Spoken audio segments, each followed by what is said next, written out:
Autumn has come to Corvallis, Oregon in full force, but crisp, cool football afternoon here at Reser Stadium. Fans have come from Southern California. Beaver fans, get your game face on. Ready to play a little bit of football. It's Kyocera College Football Saturday, where today the USC Trojans, ranked number 3 in the land, do battle with the hometown Oregon State Beavers. And hello again, everybody. I'm Barry Tompkins. You know my partner, my pal Petros Papadakis. And Petros, if in fact Oregon State is going to pull off the big upset today, more people will bear witness to it than have ever seen a football game here in Corvallis. Well, Reser Stadium has recently been built up. It's beautiful. They have a record crowd in the house. Their team is surging. They're hoping to catch the Trojans a little flat. Well, are the Trojans flat? Are the Trojans vulnerable? 6-0 says maybe they're the same old Trojans, but there are other numbers that speak differently. Well, they are not as explosive on offense. They don't have Matt Leinart, they don't have Reggie Bush, they don't have Lindale White, and they don't have a great defense that's really forcing turnovers and getting sacks and allowing for big plays. They're not scoring as many points, and people are worried about it, but there is an explosion coming, and I believe it's coming on the legs of this man, Chauncey Washington. He's a fine zone running back. He took that drive versus Arizona State when the score was tied at home, and he took the team on his back. 5 yards a pop. He's a tough runner. If they can take care of things at the line of scrimmage, then they can get the ball downfield to Dwayne Jarrett and Steve Smith, who are both healthy for this football game. Well, you talk about the legs of Chauncey Washington. We really have to talk about the legs of Evanson Bernard.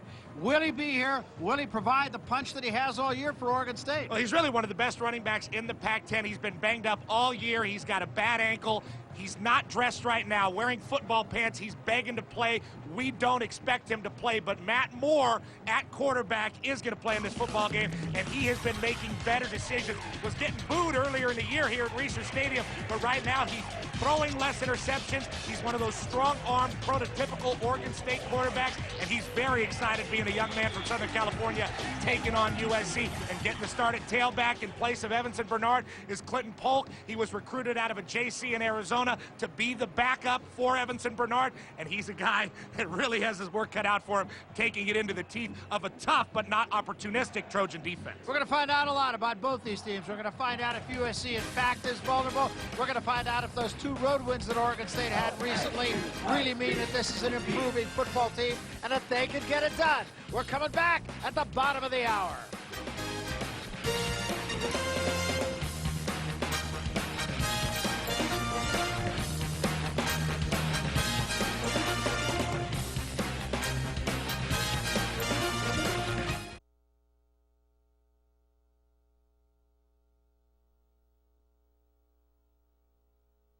Dad's weekend, where would you rather be? You know, USC was only 19 seconds away from winning the national championship last year, but their defense was far from dominant, and so Pete Carroll this year made that a priority. In fact, he turned over the defense coordinator duties to Nick Holt, and that's the reason that SC is undefeated at 6-0. The biggest difference has been the attitude of the man in the middle. Ray Malaluga, the sophomore linebacker, a ferocious hitter, and that's in stark contrast to his smooth and calm Polynesian spirit off the field. You're talking about a guy that was a freshman All-American last year, comes in and takes the job away from the senior Oscar Lua. He'll be an All-American again. The LA Times calls Malaluga a Superman in cardinal and gold and said he hits like a locomotive. But Barry, we keep talking about the SC defense. When is the SC offense going to show up? And everybody seems to feel maybe today. They feel that that bye week really helped them.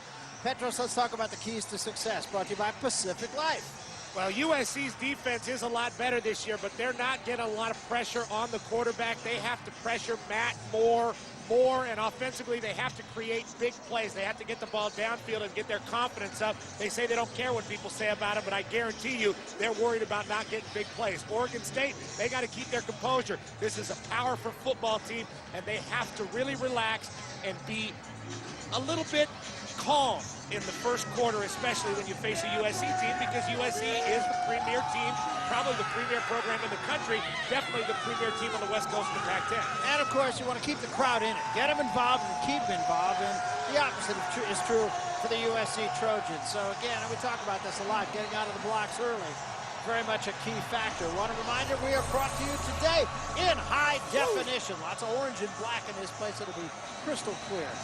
Perfect colors, I think, for this Halloween weekend. Troy Van Blockar will kick it away for USC. Deep to receive for Oregon State, Coy Francis and Gerard Lawson. Francis to the near side and Lawson to the far side. Crowd on its feet right now here in Corvallis. Cold and crisp as we kick it away. Van Broeckhoff hits this one toward Lawson. They tell Lawson to stay in, but he's coming right out with it. He gets a little gap to the 25, to the 30. Good field position for the Oregon State Beavers to take over, and the kicker, Van Broeckhoff, makes the tackle. Offensively, the lineup's presented by Kyocera. Matt Moore began his career, of course, at UCLA from Southern California, has come up big in the last couple of wins. Clinton Polk will get the start at the running back position. Good receivers and an experienced offensive line. Moore the quarterback with Polk the running back. Moore going to go up on first down. Steps up, throws, and it is caught beautifully that time by Sammy Strotter. Strotter is their big play guy. And a well-thrown ball, I thought, by Moore.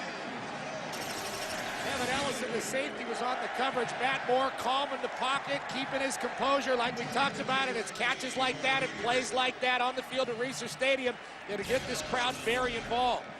Gain of 22 on first down. And the ball will be at the 47-yard line of the USC Trojans. Polk, the running back, they go out of the gun. Moore going to put it up again. Throws a little screen to Polk, nothing doing. Maybe got a yard. Let's take a look at USC and how they line up defensively on our Kyocera lineups. And they are tough defensively, there's no question about it, but then that's redundant with this team. Jackson, Ellis, Barrett, and Cushing. Cushing really more of a stand-up guy, more of a linebacker, and the linebackers are great. Mauluga with Rivers and Sarts.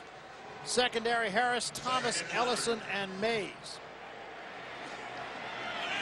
Second down 9. Moore might be checking off here. Give this to Polk, and Polk is going to be stopped as he gets across the 45 by Dallas Sarts. Picked up maybe another 2 yards, and it's going to be third down and 7. And last night we talked to Mike Riley about not playing Evanson Bernard and whether or not Bernard was going to play, and that this young man, Clinton Polk, was going to step in and take the role. And we asked him, you know, what are you going to tell Clinton Polk before the game? He's going to start his first game against USC at home. It's a big-time game for him. He said, I don't know what I'm going to tell him. It's a big chore for anybody. And he wasn't going to sweep under any circumstances, so it almost doesn't matter. They bunch 3 receivers to the left side. Third down and 7. Moore straight back in trouble. Has to throw a little shovel pass to Polk at the 40, and he's going to be close to a first down. I think he might have it. Great job by Moore. And there's no question that Matt Moore is a gunslinger. Clinton Polk is his last receiver, and he looks all the way back because the front side, he had 3 receivers, so he goes all the way back and flips it with his right hand out to Polk. And a great plan, a great decision by Matt Moore. USC's getting to him, though. More pressure on the quarterback, and that's what the Trojans need to do. And they said they were doing it very well in practice leading up to this game. Coming off the bye week, remember. First down at the 36-yard line of the Trojans. Moore going up again. Steps up, throws, caught this time by Wheat Brown, out of bounds at about the 18-yard line. Well, Moore throwing the ball extremely well here. I told you he was pumped up to play against the USC Trojans. Matt Moore from Hart High School in Valencia, California, in the Santa Clarita Valley. Again, very calm in the pocket, and you see that very strong arm. The accuracy is there, and Wheat Brown, a guy that played quarterback in high school, has been a fine flanker for Oregon State for a while, a junior out of Compton, California, doing a great job. Taken to the 18-yard line. First down for the Beavs. They go with a slot right this time. Polk remains the setback. Polk very likely to go all the way. Trojans show blitz. They come off the edge. They give us to Polk. And Polk is cracked. I mean cracked. By Oscar Lua.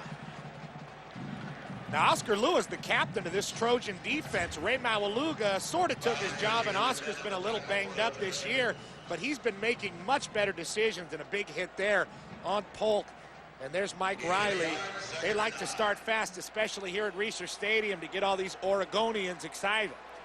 Mike said he's excited. He said he's really proud of the way his team has bounced back, particularly after the loss to Cal. That was the low point, he said. Second out, play fake. Moore rolls out, buys time. Now he throws. Ball's caught at about the 8-yard line. That's going to be another first down. And on the receiving end of this one was Sammy Strotter once again. Now, you know the Trojans are going to try to adjust defensively as this game goes on, but right now, Mike Riley and the Beavers are doing a great job of moving the quarterback around. A man that was their whole offense, Evanson Bernard, is not playing right now, but they're keeping the Trojan defense honest with Clinton Polk and moving Matt Moore and getting it to a lot of receivers. So a first down and goal, and now a flag comes in. This must be a substitution. Illegal substitution on the offense, breaking the huddle with 12. Broke the huddle with 12 players. That's the kind of mistake, of course, you just can't afford to make. Certainly not against the USC Trojans, not in a conference game, and not in the first drive of the game where you're driving and the crowd's excited and everybody's going, let's see if the Beavers can bounce back from this. We always talk about little 5-yard penalties not being a big deal, but they are a big deal, especially for your momentum and for the confidence of your offense. So 2 tight ends in the ball game now, and a fullback. They go with a power formation here. Strotter goes in motion, and a flag again, and I think we're going to get a procedure call against Jason Vanderveer. And they're going to go backward 5 more, I believe. Prior to the snap, false start, number 87 of the offense, 5-yard penalty, remains first down. That is just a killer. Coach Carroll's getting a little bit of luck here, and you see his record as the USC head coach.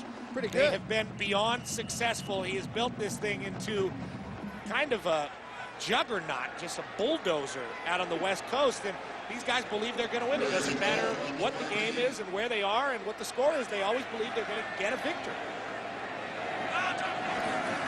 Moore going straight back. Look out. Has to unload it. Does so. Catch is made this time by Powers, and that's going to get it back to about the 7-yard line. Again, Moore under duress from the corner, Kerry Harris. And bringing a corner on a Cowboy blitz, you can tell that the Trojans are just bending over backwards to get to the quarterback and get to Matt Moore early. If you get to Matt Moore early, common knowledge is that he might start making some mistakes, but in this game so far, he has been nothing but poised and very calm in the first drive and doing a great job keeping his composure. No question. Second down and goal now at the 7-yard line. They spread it out once again. Moore going straight back. Throws to the corner. Catch is made and knocked down at the 1-yard line. On the receiving end again was Brandon Powers. And now it's going to be third down and a little more than a yard. Taylor Mays getting out there to make the play, but not before Powers can make that catch. Not quite getting into the end zone, but it sets up the Trojans versus Beavers, big on big. Third and goal. The Beavers have a very strong offensive line, a very experienced offensive line, and you know the Trojans are big and tough. This will be interesting. It's a real statement play right here, really for both teams. Moore going to roll out, look to throw it. Now he's going to take it in. Touchdown, Beavers.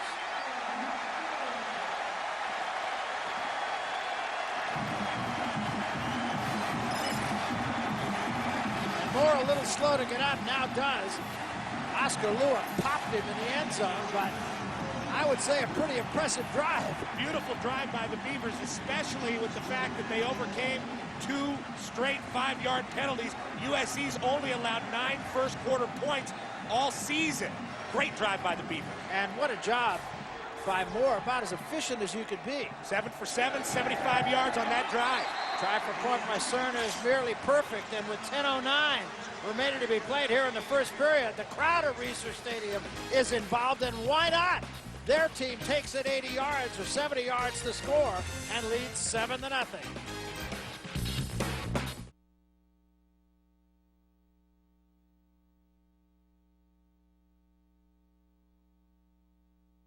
Some zips, a little curl vest, lat raises, doing it all. Tail lifts. First and 10, Oregon State will have it at the 22-yard line. They also have the lead. Blitz once more is shown by the Trojans off the edge. They come with it again. And Moore has time, throws, catch is made this time. Stoddard loses a man and stays on his feet across the 40, still on his feet to the 43-yard line. Let's head into our College Football Saturday studio for a Kyocera game break with Mike Goldberg. Barry will take you to Jacksonville, Florida. Number 6, Florida taking on Georgia.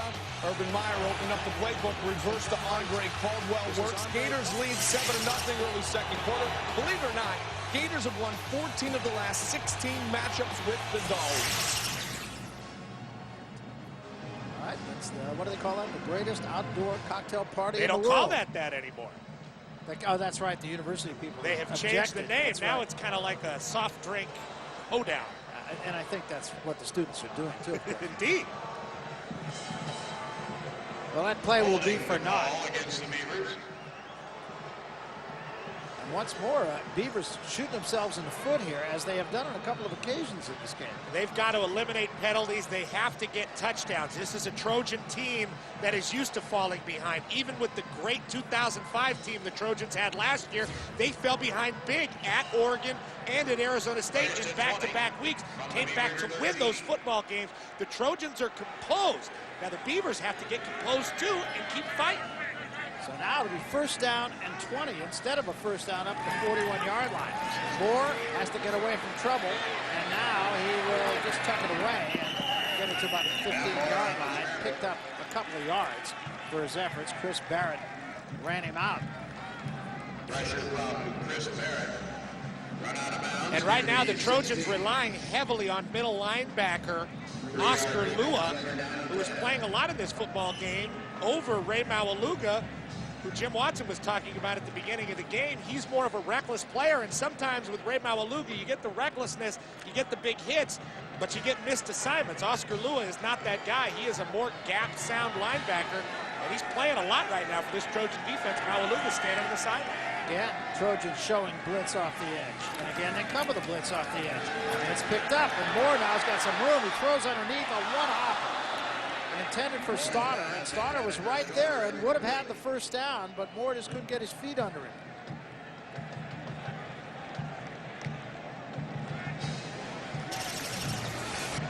And Matt Moore's doing a good job moving around a little bit in the pocket, avoiding that USC rush. The Trojans come with another blitz. That ball just a little bit low. Dallas Sart's bringing the pressure again. The Trojans are coming off the edges hard on Oregon State, and so far I think the Beavs are doing a pretty good job of handling it. Well, they have been, no question about it. Now it's third down and long again. That's another one of those almost plays, and the Beavers have had a few of those early in this game.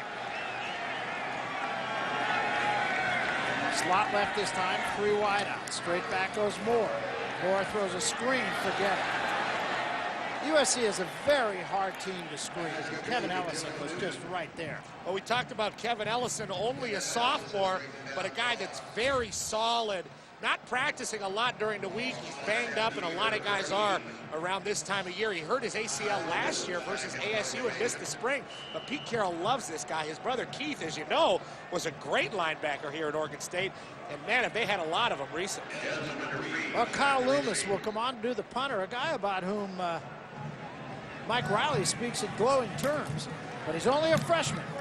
Hits this one, a twisting kick. Desmond Reed going to handle it at the 42. And he was really cracked. I mean, talk about having no chance.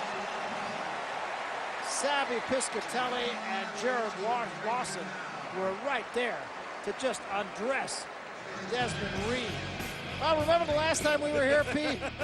That's kind of what it looked like. I remember it, but I don't have very many visuals of it. It was that fog bowl, and Oregon State came out and played very well, really putting up a lead against the Trojans, but Matt Leinart, Dominique Bird, and of course that Reggie Bush punt return that nobody can forget. We could barely see it, but what an amazing play. The Trojans came back to win one of the most exciting Pac-10 football games in a long time. A surreal day. Weird. I think somebody left a little early that time. Fred Davis, the tight end, as the Oregon State defense was jumping around. I think Davis left before the snap.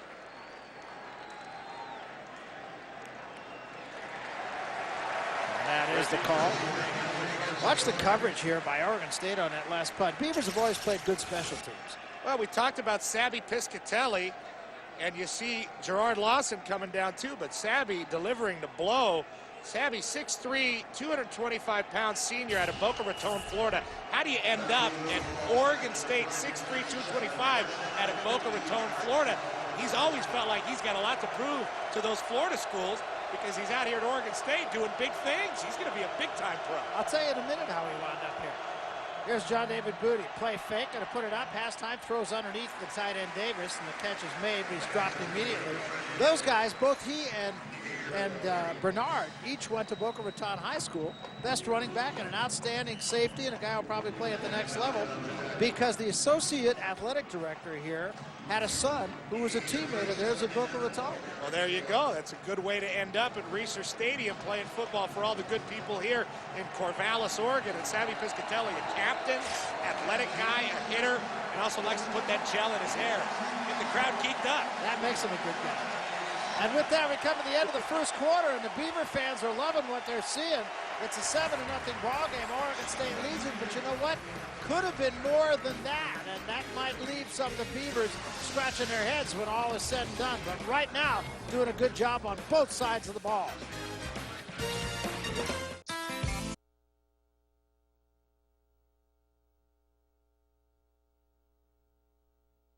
Beautiful suburban Oregon, but it's not happening. It's a beautiful day. The numbers, as you can see, Oregon State out offensing and out defensing the USC Trojans so far.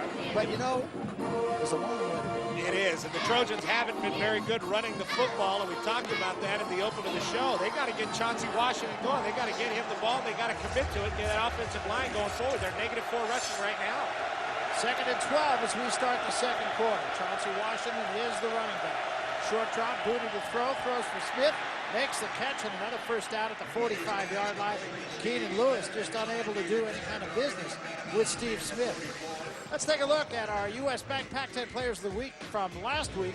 Marshawn Lynch, who did everything for California in that overtime win against Washington, and then a couple of guys from the Palouse. Eric Frampton, his safety, with 16 tackles in the win over Oregon, and a punter, Darrell Blunt, who averaged almost 50 yards. There you go. We always get a kicker in there every week. Gotta have a kicker.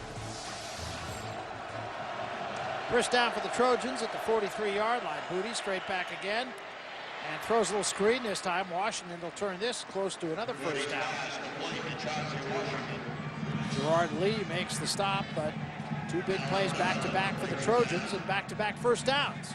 And I think Pete Carroll is expecting a lot from this offense. They haven't done very well, particularly in the second half versus Arizona State. They turned it over a couple times. They had the last drive to take over that football game. But now, coming off the bye week, he's expecting this offense to be more efficient and move the ball down the field. That starts with the run. They've got to give Chauncey Washington some rhythm.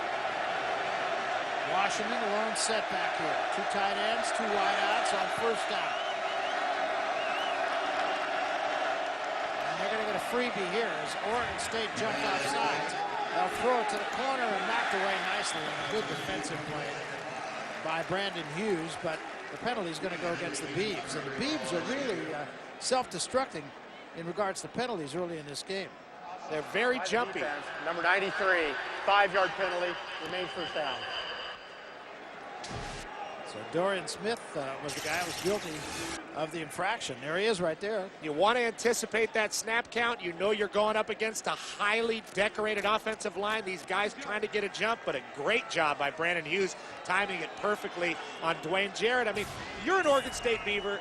You're a Division I player. You're big time. You're playing in the Pac-10. But you know these USC players. All of them are All-Americans. Most of them are magazine cover guys. And sometimes you get a little jittery playing them, but that time Hughes doing the right thing. There's a give to Washington. Washington bouncing off people. Flag comes in as Washington takes it to the 20-yard line. It'll be a first down. John David Booty actually has been very effective, but for that one play. He's been perfect except for the interception. He's 8 for 9. Just with the interception, and it's going to be interesting to see him play after the 2 home victories and the tough ones against Washington and Arizona State. He's behind now on the road in a Pac-10 game. I mean, this is all new for John David Booty. This is a new quarterback, even though he's been around a long time. Illegal block below the waist, number 2 on the offense, 15-yard penalty from the spot of the foul, Remains first down. Penalty is against Steve Smith. I think we'll see it right here. And that's Steve Smith on Coy Francis. You can't cut a guy when he's going away from you like that, especially out on the perimeter, and that is against the rules. Good penalty. Going to take it all the way back to the 41-yard line. It'll be first down and a long way to go.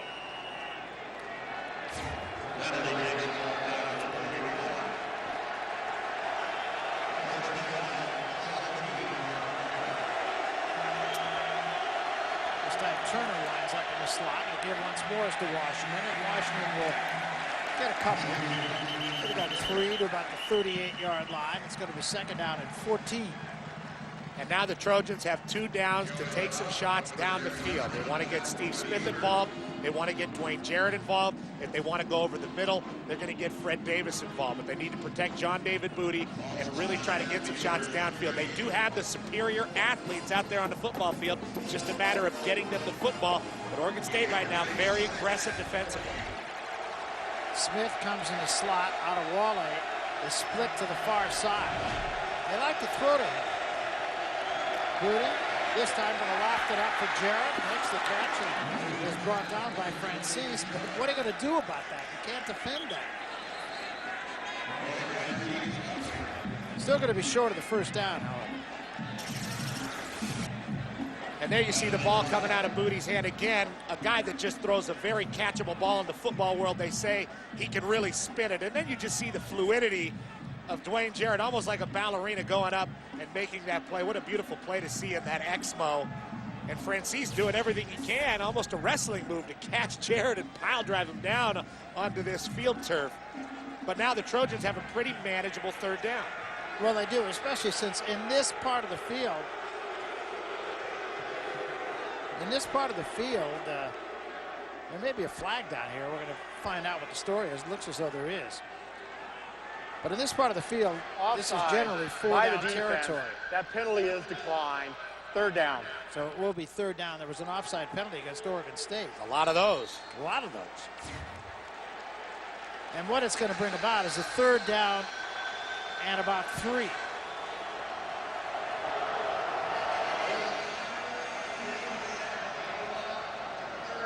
And they're going to turn the game clock back. The officials calling a timeout for a moment.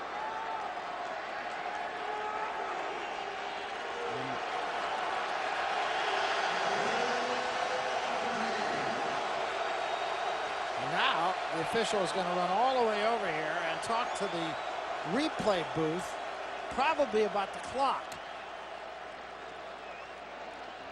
And this is not what Pete Carroll wants. It's not what Mike Riley wants. It's not what anybody on the field wants right now. USC's getting on a roll a little bit, driving. Oregon State's got an opportunity to make a play on third down, and these guys just got to stand there over the ball and wait for it as they stare at each other. The rest want to see if Dwayne Jarrett caught this football, I think. Well, let's see. Certainly looks like he's got it there. Looks like he had great possession of the ball. I didn't see the ball come out at all there. Let's look at this angle. They're not saying that he had to get his foot down, are they? Well, he did not get his feet in. No, he did not. But he was pushed out by Exactly. Francis. He would have come down inside.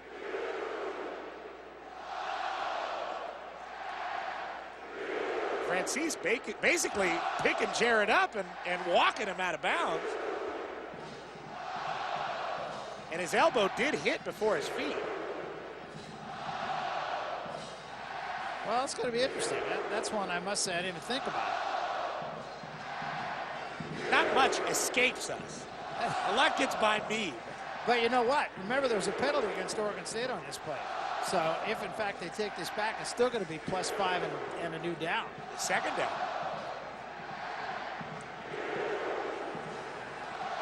A lot of penalties in the first half of this game. And now with the replay, there has been choppy play between both teams, but definitely both teams out here playing a very physical, hard football game, and the people here at Reser Stadium very excited. The elbow came down in bounds. He's in bounds. Yeah, I just don't see how you can overturn this. There's no way with the elbow down because his elbow hit before any other part of his body, and the elbow did hit in bounds. Plus, His feet only went out of bounds because he was walked out of bounds.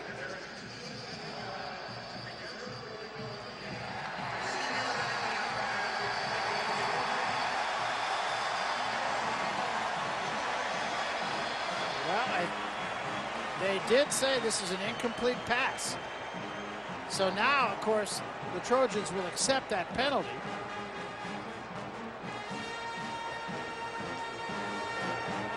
Pete Carroll discussing it with the officials and just telling them, hey, we'll take the penalty then, second down. Certainly not Shakespearean, not much ado about nothing, but definitely a lot of confusion out there, even up here in the booth. Thought his elbow hit first. So did I. Actually, we got to get an explanation from that. And Bill Richardson's the replay official. Maybe he'll tell us.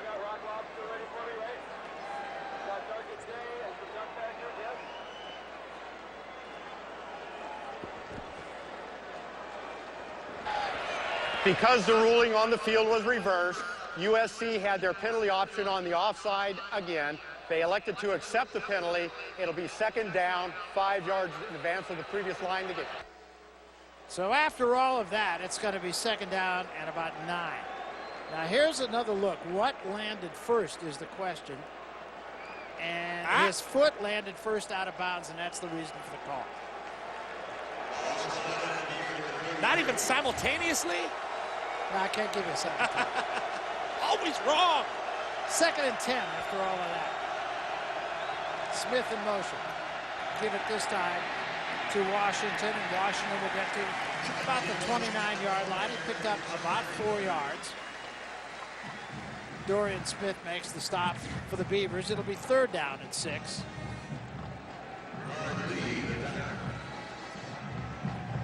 First down marker brought to you by Overstock.com. Whether you order a big screen TV or a comfy leather chair, it all ships for only $2.95. Shop and save at Overstock.com.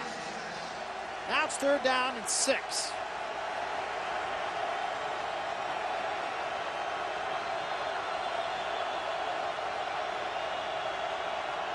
Goody on a pitch to Washington. Washington cuts back. He's got the first down and more down to the 20-yard line. Mike Brittingham at fullback clearing the way for Chauncey Washington. And a very nice, confident call by Lane Kiffin, the USC offensive coordinator, getting the ball to the leader of his offense in the past few weeks, Chauncey Washington, out on the perimeter. He's got a wide field, a lot of time to look and find people to attack. He ends up attacking Brandon Hughes and getting the first down. I can tell you from firsthand experience, running up here against this Oregon State defense at Reser Stadium, they shock you. It takes a while to get used to them because they're very physical and they fly to the football. It takes a while to know who and where to attack. That was a well-run play, and it gives the Trojans a first down right at the 20-yard line. Here's a reverse this time with Hazelton on the carry to the 20. Tripped up from behind as he crossed the 15-yard line. Still picked up about 7. That's Vidal Hazelton from New York, New York, a true freshman, 6'3", 200 pounds, and a very, very fast football player. And you see his speed getting to the edge, and that's just Lane Kiffin trying to get his players out onto the perimeter and get most of the speed on his football team out there to exploit Oregon State. He will get loose and attack, and that's really one of the first times we've seen Vidal Hazelton run around for the Trojans this year. Second down at the 14-yard line. This time Smith slotting inside of Jarrett to the far side. And again once more to Washington. And Washington gets it going in the right direction. Down to the 2-yard line and another USC first down. Brian Payton had a shot at him and just made a saving tackle. Now in this football game, we saw the long play to Steve Smith, but this has been the Trojans this year. Very methodical offensively. You see Chauncey Washington searching and searching. He finds that gap, and this is a man that is not afraid to run the football. You see the high knees almost to the goal line. And there's Chauncey Washington, one of the leaders of this team, and an extraordinary young guy. You look in his eyes at the beginning of the season, and you just knew he was so geeked to start the football season and carry the ball for the Trojans. Not a small guy at 220. He gets the call again, and he's in, I believe. Touchdown Trojans. Very effective drive by the USC Trojans.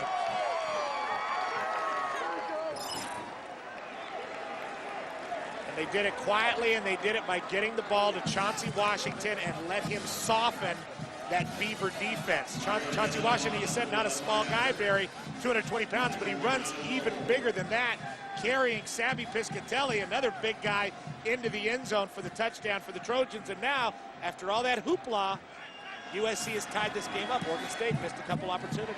And Danilo drives the extra point through it. It's a 7-7 game. 10 minutes and 47 seconds remaining to be played here in the first half. And now the Oregon State Beavers going to have to get the engine restarted as they have been tied.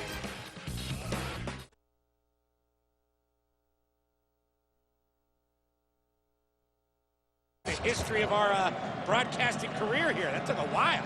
Pete Carroll will take it. Game tied at 7. And now the onus falls back on the hometown Oregon State Beavers. Francis and Lawson, the deep men, to receive this kickoff. High end-over-end kick. Going to be Francis at the 3-yard line. Francis slips by the first wave and can't get out of the grasp that time of Maiva, who's the guy who hung on to him. Next week, college football Saturday, returning with a triple header. We begin with Baylor and Texas Tech. Then it's Kansas State and Colorado, and then these same third-ranked USC Trojans will take on the Stanford Cardinal. It's in high def. Get underway at 11:30 Eastern, 8:30 Pacific. Kyocera College Football Saturday next week at the new Stanford Stadium. Haven't seen it yet. I'm excited, but no tree. No Not tree. the same without the tree. Tree be gone. Band will be back though out here. Give on first down, Poke to get it. Cedric Ellis did not allow Poke to get started. And the Trojans need Cedric Ellis to get into the backfield and cause some trouble, not only against Matt Moore, but get to Polk before he gets the ball going in a forward direction.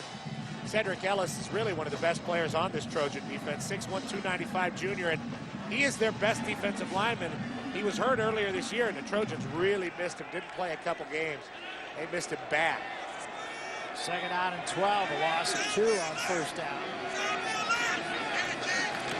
This comes up the middle, Pope runs right by it, gets to about the 34-yard line. So he got about 6 back. It'll still be third down. And about 7. Thomas Williams on the tackle for the Trojans. Evanson Bernard not playing. Clinton Polk doing a pretty good job, I think, filling in. He's really attacking the line of scrimmage. He doesn't look afraid. He's protecting the football. I like the way he's stepping through the defense. I think Clinton Polk was ready to go. And there's Evanson Bernard text messaging somebody. His dad's here. His dad had never seen him play before. And needless to say, Evanson desperately wanted to play. There's Moore to throw. He does. It's caught this time for first down by Strotter. Shakes a tackle. Then lost the football and fortuitously bounced right back into his hands. That could have been either a touchdown or a fumble and recovered by the Trojans. Terrell Thomas is the guy that is on Sammy Strotter, and he's the one that Sammy Strotter ran out of the grasp of. Strotter's a good player. He leads a team with 34 receptions coming into this game, a couple of touchdowns, one of 6 true freshmen to play in 2004. And this year in particular for the Beavers, not only for the offense, but in punt returns, he is really stepping up, doing a great job, and he's a guy that doesn't give up on any play. You saw that. He's got to hold that rock. Ran into his own man. Had he not run into his own man, who knows how far that play would have gone. Trips right this time on first down. And again, the Trojans coming to blitz off the edge. And Moore steps up, fires, got a man. It's caught this time by Powers, and Powers is going to be out of bounds at about the 30-yard line. Oregon State showing a little something here. The Trojans are looping and blitzing and bringing all kinds of people, and you just have to respect the poise of Matt Moore, hanging out in the pocket and getting the ball to Brandon Powers, who's a guy that struggled with injuries, but not today. He's looking pretty good. Lawrence Jackson getting a hit on Matt Moore. Lawrence Jackson, not a lot of sacks this year. Bunch of sacks last year, 13 of them. And Lawrence Jackson just itching to get a sack, but Moore with that quick release, getting the ball to Brandon Powers, doing a great job, and the Beavers coming alive. And they have got it right back at the 30-yard line of USC. This time they bring Powers in motion. Moore straight back to pass this time. Throws over the middle to clear out for Wheat Brown. Brown makes the catch and picks up about 9. Let's send you right now to our College Football Saturday studio for a Kyocera Game Break with Mike Goldberg. Goldie. Hey, Barry, Atlanta, Georgia, our destination. Number 24, Georgia Tech, hosting Miami. Now, the Rambling Wreck, the Yellow Jackets, are actually the favored team, looking for a little comeback. Reggie Ball goes deep, but not to Calvin Johnson, instead to James Johnson. Canes, though, lead 13-10 in the second. How about those Canes? The U. Not having a great year. No, they're not. Quick toss this time. Going to be a first down and more. Estrada has it down about the 5-yard line. Late flag comes in. And it may come back. I think they're going to get a hold on Anthony Wheat-Brown. Or maybe they're going to get him for a pick. And the fans here at Reeser don't like it. Wheat-Brown, I think, holding on to Dallas Sarts. And once again, Oregon State just self-destructing here. Holding, number 17 of the offense. 10-yard penalty from the spot of the foul. Repeat second down. So this ball will be spotted at the 26-yard line. And instead of second and short, it's going to be about 2nd and 6. You're going to see the hold. It's actually Anthony Wheat-Brown holding on to Terrell Thomas.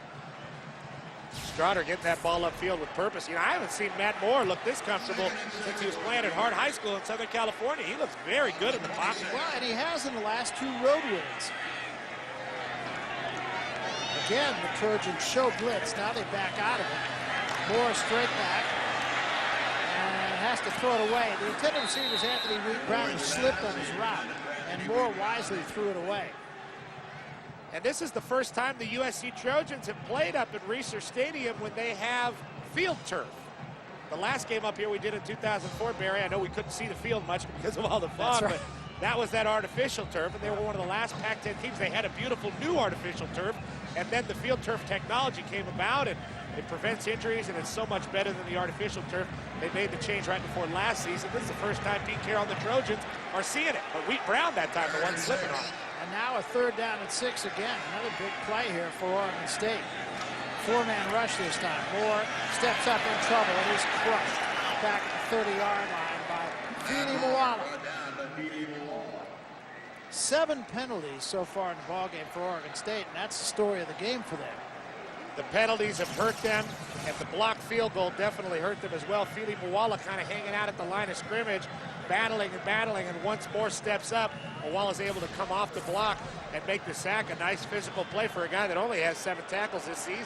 Now a 48-yard field goal attempt by Cerna. He has plenty of leg, not a good snap. Drives this one, and it's good. Bad snap and all, Cerna drives it through. And with that, the Beavers have gone back in front, 10-7. The crowd.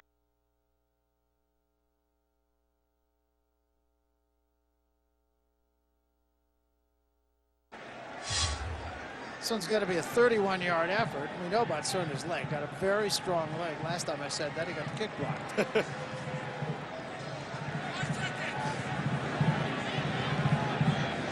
He did not get a good snap last time. He does get one this time. Cerna drives it through, and it is a 13-7 ball game. But once again, USC has got to feel like it dodged another bullet. 2:12 remaining first half. 13-7, Beavs.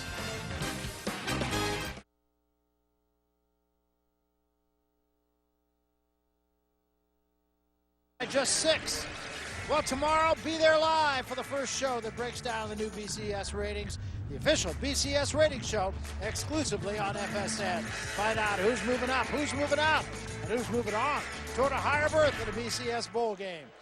Official BCS ratings show tomorrow at 9:30 Eastern and 6:30 Pacific on FSN. You'll be there. I'm on that show. It's in Colorado. You ever see that movie Things to Do in Denver When You're Dead? No, I didn't. It was Booty with the throw and a wide open Smith makes the catch at the 35-yard line. Smith catches everything.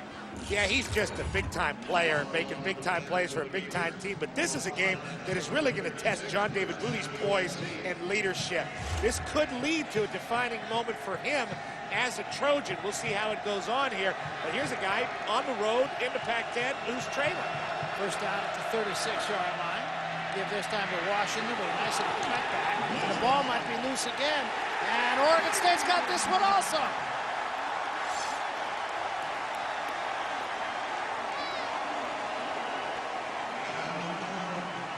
Third turnover of this first half by the USC Trojans. Alan Darlin was on that one. And they love it at Research Stadium. Chauncey Washington fumbled once already this year. Has a nice hole, and ball just kind of slides out there. It didn't look like anybody truly got a hand on it. Kind of bizarre there. Chauncey Washington just sort of dropping the ball. Maybe Alan Darlin just got a hand on it, but certainly not enough to knock that ball loose. A terrible error by Chauncey Washington, really hurting his team. So again, Matt Moore, here comes a blitz. Moore cannot get away. Dropped by Dallas Sartz. And nobody laid a hand on Sartz. Moore had no chance. Well, I just think Pete Carroll was tired of these guys not getting any sacks. Only one sack in the last few games, and this time Dallas Sartz coming unblocked. They've been coming from all over the place. Dallas Sartz, number 42, coming in that B gap. Holt goes the opposite direction, never sees him. Running back doesn't pick him up. Remember, he's starting his first game. And Matt Moore had a little hitch in his giddy-up as he came over to talk to Mike Riley.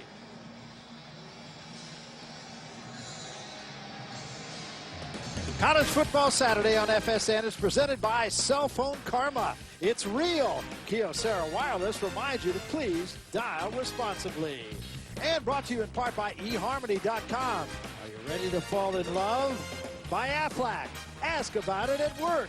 And today's First Down line is brought to you by Overstock.com. Search, shop, and save up to 70% at Overstock.com.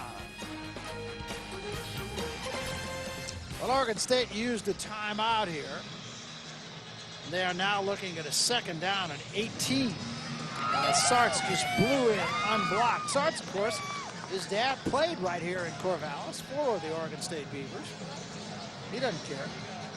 No, not Dallas. He's been playing at SC for a very long time. He was a senior captain last year, Barry. Remember, we did the Arkansas game versus USC, and he hurt his shoulder, was out for the season, took a red shirt, and he's back as captain again, leading this defense. Now back to the 48-yard line. And again, Trojans show blitz. Now they come out of the blitz. And here's a screen. It's almost intercepted. That was a play that was just wrecked right from the get-go. That's the second time the Beavs have tried to get the ball to their tight end, Joe Newton. Beautifully, beautifully sniffed out by Cedric Ellis, who was on top of that. It would have picked that one off, maybe, if he had one more second. I just think the Trojans, because as active as they are, especially at the linebacker position, really tough team to screen against. Very difficult team to screen against and to run the football against. And right now, the Oregon State Beavers have forced 3 turnovers in this football game. 2 that were just beautiful. The interception and the last one jumping on Chauncey Washington's fumble. They have got to capitalize on these turnovers and score. They need at least a field goal here. They have got to convert this third down, but so far it doesn't look like they're going to be able to do it. But the Bees have to take advantage, because I guarantee you the Trojans are going to come out with their hair set on fire in the second half. And right now they are not in field goal range, so they need at least 15 here. Moore has some room to run. He's going to get it to the 40, and he's going to take it out of bounds at about the 36, and that probably will get Cerna into range. It's going to be a long one, but as we said, Cerna's got a lot of leg. Well, he's hit a 58-yarder this season. He is the Luke Groza Award winner. So don't sleep on Alexis Cerna. Here's a guy that can come out and boom it in a second. Going to be a... Looks like they might go for it. It does look that way. I think Oregon State may call another timeout. They are. They're going to call another timeout here to discuss it.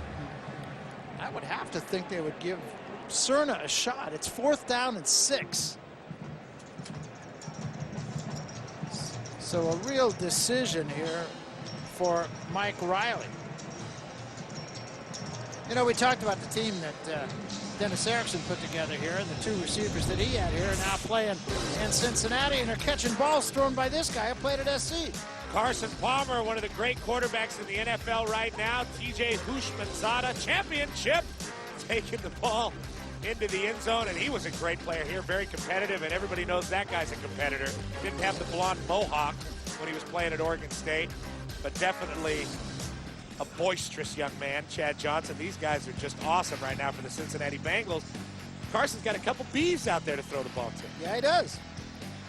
And both guys doing a great job. Chad Johnson a little bit down so far this season, but Houshmandzadeh is picking up where he left off.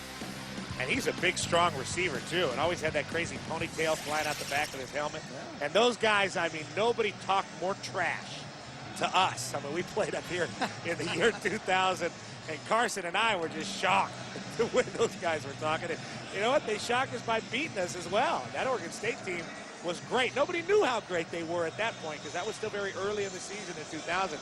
But they went on to have one of the greatest years in the history of this university, if not the greatest year in the history of the university, ending up just taking Notre Dame apart. Probably could have scored 90 in that game. Looked like they did. Yeah.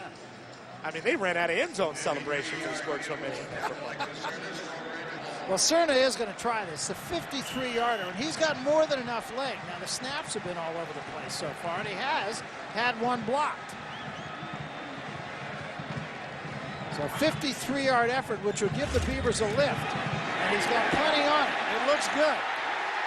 It is good.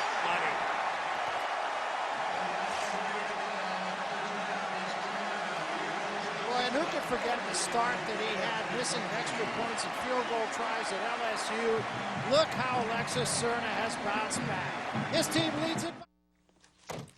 Wow. College already. Yeah. We gotta go.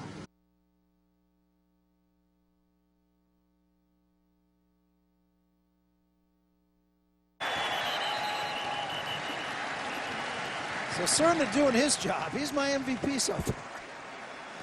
Take a look at our Aflac trivia question for this week. When Oregon State beat USC 3-0 in 1967, who was the Beavs head coach? Don't know. I would guess. Pettibone? Prothro? Frank Furtick? Straight back Booty, screen pass to Washington, gets by the first two, and is going to get a first down at the 32-yard line. Afalava makes the tackle. That play turned into something. Trojans have 3 timeouts. John David Booty, a guy with the arm, and he can run this team. A born quarterback, just like Carson Palmer we were talking about earlier. If anybody can lead him down to get points, it's Booty. They give it to Washington. Washington straight ahead, bowling over people. Picks up about 12 more. Ran right over the top of Piscatelli. And Not an easy guy to run over. What a great battle between Chauncey Washington, 2 great Pac-10 players, physical guys. Chauncey Washington just getting the best of Savvy Piscatelli. And I don't think anybody can tackle Chauncey Washington one-on-one. What a physical player. Trojans right up over the ball, 37 seconds. Straight back Booty. Got time, throwing deep. Smith's there, he's got it at the 20-yard line. And down at about the 13. And honestly, I thought I saw him push off. Well, it was Brandon Hughes on the coverage, and Steve Smith found a way to get behind him. Here it is. Couldn't see any push off there. It would have been before that. It would have been way before that. Steve Smith with about 3 yards on Brandon Hughes. And another long pass from Booty to Smith. We saw one in the first quarter, and now here at the end of the half. There you go, Barry. There is a little hand motion going on, but maybe. I thought it was. Be that as it may, it's a first down at the 13-yard line. Just like that. Booty throws. Nobody there. Washington out of the backfield, the intended receiver.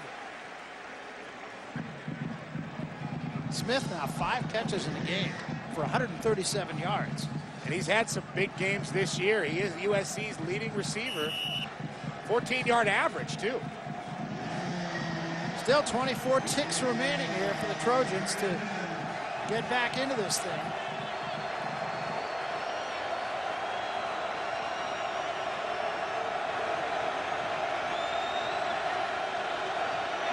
Two receivers to the near side. Smith slots inside of Turner. Jarrett to the short side of the field. Straight back Booty looking for Jarrett. Goes to Jarrett in the end zone. Makes the catch. Is he out of bounds? Yes. Great catch anyway.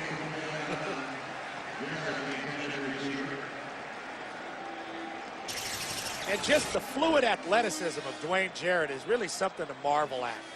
It's the way he positions his body and gets to those footballs, and you see the left foot is out of bounds and tried to drag it.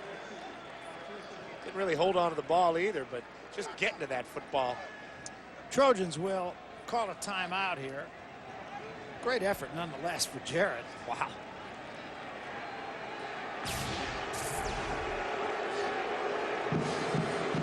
All right, let's take us now back to our Aflac trivia question. We'll find out who the coach of the Oregon State Beavers was when they beat the USC Trojans and O.J. Simpson 3-0 back in '67. The answer is Aflac. DeAndros, the Great Pumpkin. The Great Pumpkin? What's that? What they used to call DeAndros. Really, it looked like a... Loved him. Loved him. Loved DeAndros. Great character. I'm assuming he was a larger man. A large round. Actually, he was a small round man. Oh, okay.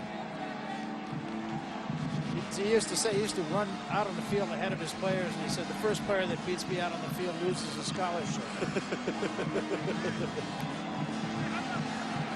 Couldn't pronounce anybody's name. He had a fullback one time named Sal Sorinciano. Could never pronounce his name. He used to call him Sal from Chicago. Said when he scores a touchdown, I'll learn to pronounce his name. Look for the Trojans take another shot at the end zone here. 13-yard line. Booty straight back. There's this one out for Jarrett again. Jarrett in all kinds of traffic. Very good bracket coverage that time by the Oregon State Beavers. Piscatelli and Lewis right there.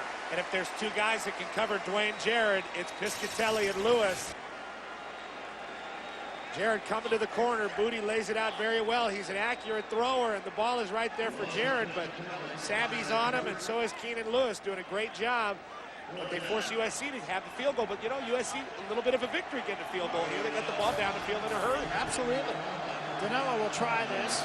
29-yard effort.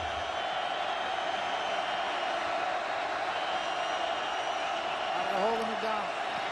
It is on its way, and it is good. So the Trojans put 3 on the board with 7 ticks remaining here in the first half and narrow this lead to 6 at 16-10.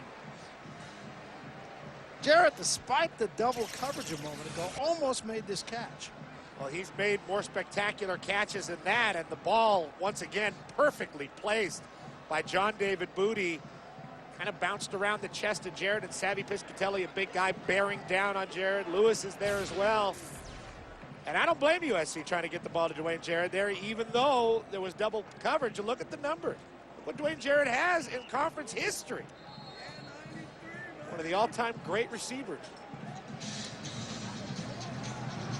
Jason Hill of Washington State chasing him also with 31 touchdown catches. He's still in the midst of a very good career. Sports Ultimate Nightly Highlight Show is here. The FSN Final Score. Every great highlight, every unforgettable moment, every night on FSN. It's the only national show that gives you nothing but wall-to-wall highlights. The FSN Final Score every night only on FSN. Check your local listings for the start time in your area.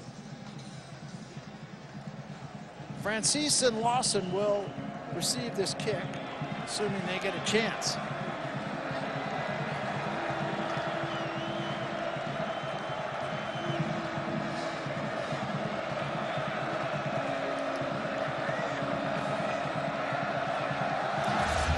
Kind of dribble this one down, and it will be handled by one of the tight ends. Howard Kroom handled that one and goes down at the 35, and with that we'll come to the end of the first half. And it was an entertaining first half, if not exactly a particularly well-played first half. USC with 3 turnovers, but Oregon State really unable to capitalize to the greatest extent on those turnovers. Nonetheless, the Beavers, in the midst of an upset bid here, lead USC at the half 16-10. So what the job will be, of course, for Oregon State is just simply to go out and do what you did in the second half, and we go to Jim Watson right now on the field. Waddy? Here with Mike Riley, Oregon State head coach. You're up by 6, but you got to be thinking it should have been a little bit better, right? Oh, we had other opportunities for sure, but we can't look at that now. This team's been close a lot of times, so we have got a big finishing job to do. I mean, it's going to be a tough second half. Mike, talk about your defense. You've been tremendous the last 3 weeks. 3 turnovers in the first half against one of the best teams in the nation. Yeah, that was. We've been playing well, and our guys are playing hard. And SC has shown their muscle a few times in there, but we've withstood it. And that's going to be more of that. We've got to have a lot of that in the second half. Thank you for the time. We'll see you in a couple minutes. Mike Riley, Oregon State head coach, and he knows last time they were here, up by 13, Barry, and it all turned in the second half. And he knows is right, and I'm sure he's thinking of exactly that. His team leads it by 6, 16-10. Right now, let's go to our College Football Saturday studio. Mike Goldberg and the gang.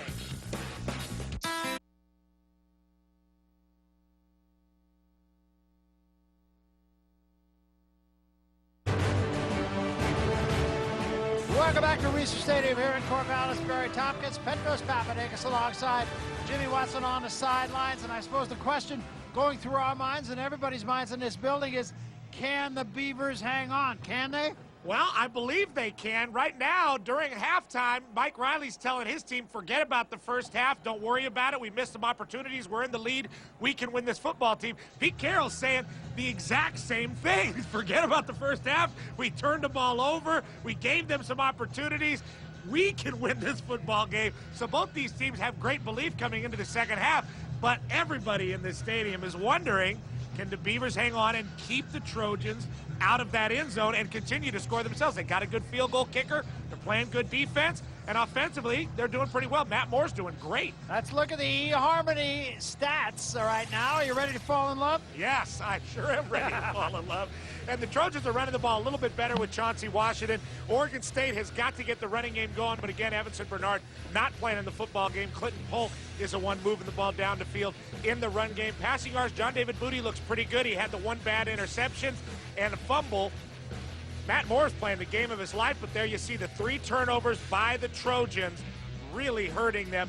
They have got to eliminate the mistakes in the second half if they want to win this football game. And if they don't win this football game, it's going to be one of the biggest wins in Oregon State history. No question about that. Got to harken back to 1967 and that 3-love win that they had, which was in a blizzard. Oh, by the way, here, a rainstorm, I should say, if not a blizzard. USC is going to get the football first. And an important possession, I think, both for the USC offense and for the Oregon State defense to start things here in the second half. Cerna, who has drilled 2 long field goals, will kick it away. He drives this one also. And Reed will have no chance. And so the Trojans will start at the 20-yard line. And we'll go to the sidelines and Jim Watson for the first time. Waddy? Barry Petros, you and I certainly know Pete Carroll pretty well, and he's always Alfred E. Newman. What, me worry? But I'll tell you, coming out of that locker room, there was some concern. He ran down the tunnel onto the field with his team, said one last thing to them. Then I grabbed him and I said, Coach, what's the problem with your offense? Just like Petros said, got to eliminate the turnovers. We are killing ourselves. I said, defensively, any problem? He said, they're on the field for a long time, but they're the ones who are keeping us in the game. Haven't they been doing that all season long? Yeah, I think that's exactly the story of this team. And much as USC has turned the ball over, Oregon State has penalized itself. So both teams kind of self-destructing here. John David Booty going to bootleg and roll out here. Throws to Smith. Smith makes the catch, has a first down at the 32-yard line, 12 yards and a first down. And the Trojans are trying to get back to what they've been successful with coming into this football game, which is running the football and then moving John David Booty and getting the bootleg movement game going, little play action, stuff like that. All they've been doing is throwing the ball deep and throwing fades in this football game. Brandon Hughes ends up with the tackle, but not before Steve Smith gets first down. Javon Patterson comes into the game. He comes to the near side on first down. And a give us to Washington. Sidesteps the first man, gets into the secondary, gets it up to the 40-yard line. Going to be a pickup of 7. It'll be 2nd and 3. Let's go back to the first half for a moment. Well, John David Booty getting sacked, and Oregon State has done a great job all year, especially the last couple games, getting to the quarterback. That time, John David Booty has Dwayne Jarrett for a touchdown, but underthrows him, and it's picked off. Chauncey Washington not even hit on that play. I think that ball just rubbed against his pads and he lost it. Oregon State coming up with 3 big turnovers. Second down and about 4. And Washington again, the flag is down as Washington hurdles to the first down. And I think this will go prior the to the other snap. way. False start. Number 66 of the offense. 5-yard penalty. Retained second down.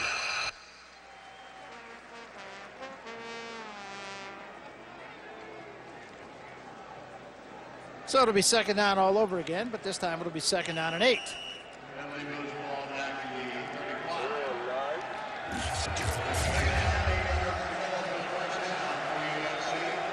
Three wideouts now for USC with Smith in the slot to the left side.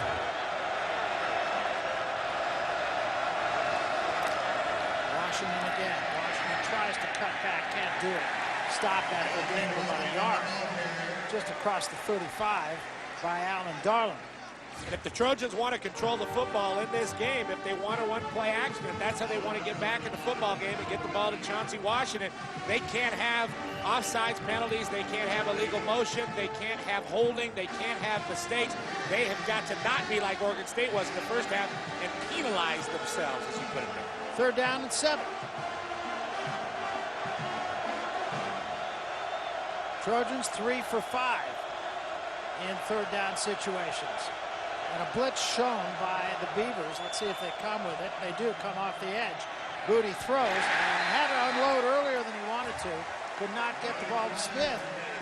The Trojans will have to give it up to the Beavers on the first possession. And it was the 5-yard penalty on the movement by Shiloh Rashall that killed that drive. Chauncey Washington was going forward. He had the first down on the play that Shiloh Rashall moved.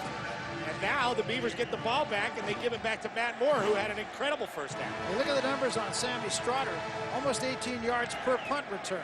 And this one is a short twisting kick that will take an Oregon State bounce and is down back at the 41-yard line. Strotter didn't get a chance, but it doesn't matter because it was a very short punt that time. Brad Walker downs it. Beavers will have it when we come back.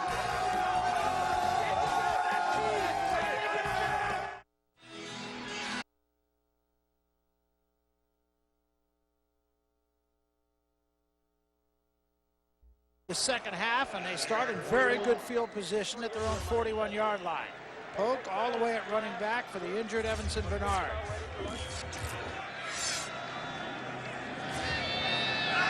Powers goes in motion.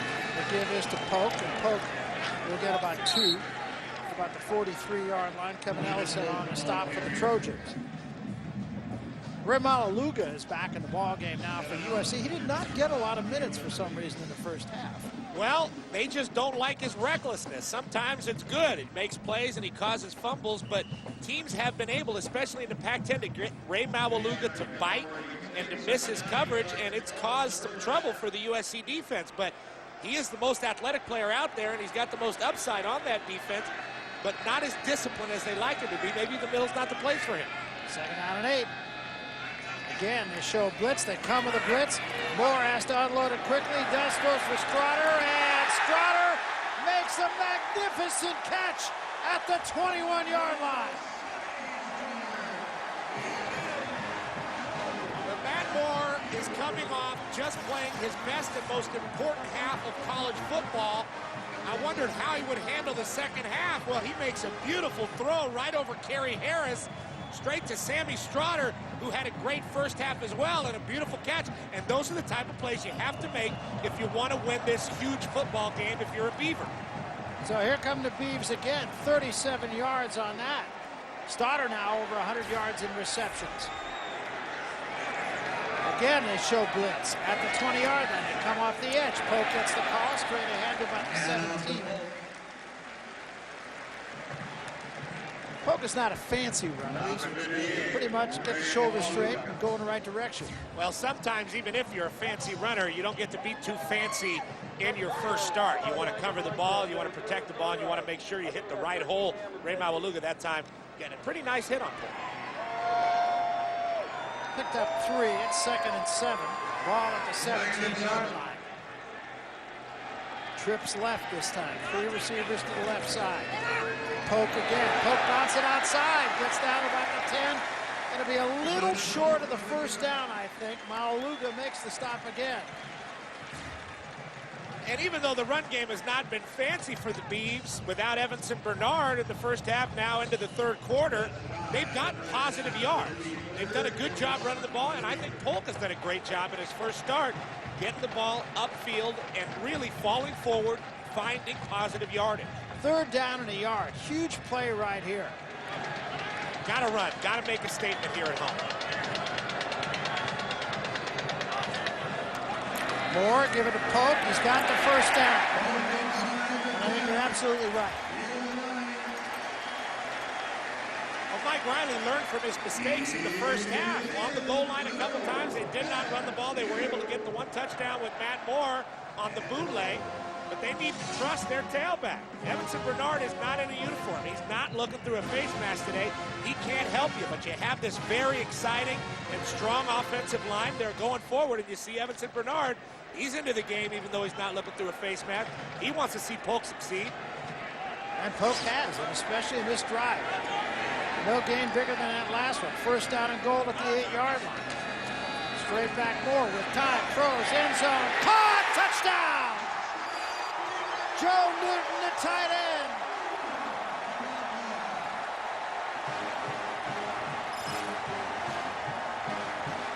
Can't say enough about the poise and wherewithal of Matt Moore, a guy that was getting booed in this stadium earlier in the season, coming out at the beginning of the first half and now at the beginning of the second half and leading his team down the football field. He knows Joe Newton is 6'7". He throws that ball up. Newton's able to get it. Touchdown Beavs. What a great drive by the Beavs, knowing exactly where to attack the Trojan defense. And this has changed the football game. I think a lot of people believed the USC was going to come back, but touchdown for the Beavs to start it out. A stop and a score. It couldn't have been a better start for Oregon State. The extra point is added by Cerna. It's a 23-10. Oregon State lead with 9:27 left in the third quarter.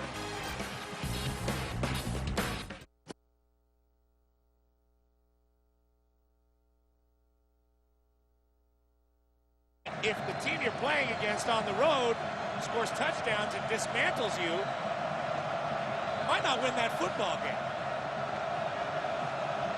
Crowd, of course, on its feet here and really a buzz. Cerna's kick, and again, no return. Cerna's just doing everything right here. The truth about this football game is Oregon State could have been doing more of this throughout the first half, but that time Matt Moore just getting it in a nice spot for Newton, nothing too complicated. Newton, with Terrell Thomas covering him. Newton is 6'7" again. All he's got to do is get that ball up there. Newton was a senior last year, broke his leg in camp, missed the whole year. He's been considerably slower this year. They're doing a great job blocking for the Beavs, and that time they get the ball to him in the end zone. Big play. Now USC with the ball again. Give it to Washington, play fake, and Goody's going to throw it, looking for it all. Throws into coverage, all kinds of coverage. 3 Oregon State Beavers there. That was a play that had no chance. Piscatelli's played big today, too. Savvy Piscatelli's been all over the field, and he's been excited, and you can see him pumping up his defense, and that electricity and enthusiasm has really rubbed off on the rest of his guys, and you see that triple coverage, that could have been picked, and that would have been a disaster. Let's go to Jim Watson. Waddy. We've been talking all about the SC defense, but the resurgence for Oregon State the last 3 games has been led by this defense. They're allowing just 11 points a game over the last 3 games, but this is where you make your bones against the big teams on national TV, and they are having a heck of a game. Boy, are they. This is Mooney trying to reverse field and does. But still will only pick up about 2, maybe 3 yards. Brandon Hughes turned him around, made the stop. Well, here's your this year and last year comparisons. Last year, though, was a really what you'd have to consider a one-of-a-kind USC team. That's Banker, the defensive coordinator, Mark Banker of the Oregon State Beavers. Oakley Blades. Haven't seen those in a while. Looking good, though, aren't they? I think they're still selling in Corvallis. Second down, 7. Listen to the crowd, and Booty's got to call a timeout. That was caused by the crowd. And now this crowd is involved in the football game, and if you're a USC Trojan football player or coach, you're on that sideline and you're starting to get smaller and smaller and smaller. You start to get engulfed by the crowd and the emotion of the crowd. Every mistake you make gets magnified by the crowd. And right now, Pete Carroll just trying to slow this game down, trying to calm his team down. Got to remember, the biggest loss in the Pete Carroll era was in 2001, 11-point loss at Notre Dame. The Irish got a late TD, and Pete Carroll's team has never been blown out. Right now, it's 23-10, and it's well into the third quarter. That's right. You know, the other thing about this crowd, this was never a notoriously tough place on a visiting team, even though they did win some big games here. But in the last few years, they built the other side of the stadium up, and now, very much like the University of Washington, all that sound comes right down on the field. It's a tough place to play. Bounces off the roof and comes down, and believe you me, when you're beating USC in your Oregon State, those people are extra loud and a lot more excited, and this is going to be a whale of a second half if things keep going the way they're going. Yeah, no question. The crowd is really a factor in this game now. USC has got to do something about quieting the crowd. Just listen. They're feeling it. Third down play, big play, 3rd and 7. Washington back at the running back spot. Booty, short drop. Gonna float it out here for Jarrett. Makes the catch, but he was out of bounds. And the Trojans will have to give it up. And again, good defense by Oregon State. USC's in trouble. Who do they go to? They want to go to their Bolitnikov finalist, Mike Hass, the guy that beat Dwayne Jarrett for the Bolitnikov last year. A beautiful one-handed catch by Dwayne Jarrett, but you see the right foot comes down out of bounds. The officials all over it. Keenan Lewis with good coverage, and that's a tough guy to cover. Now they got to kick the ball to Strotter again. Last time they kicked it short. Strotter is dangerous. Now this is a returnable punt. Strotter will handle at the 30-yard line. Right back up the middle. There he goes. 45 midfield. He's got one man to beat. He's gone. Forget about it. Sammy Strotter. Touchdown.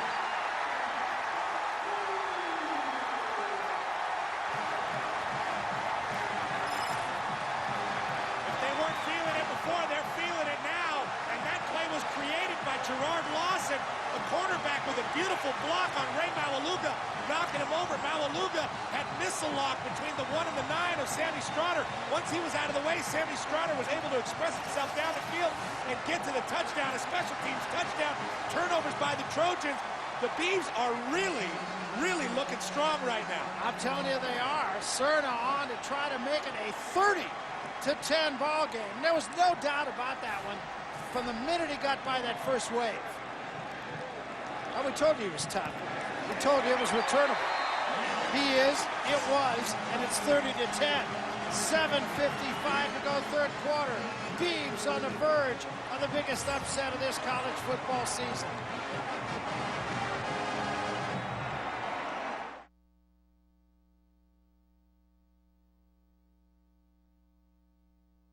The nation right now. Cerna kicks it away again. Line drive kick this time. Gable lets it go, and it goes in and out of the end zone. That could have been a disaster had he touched that.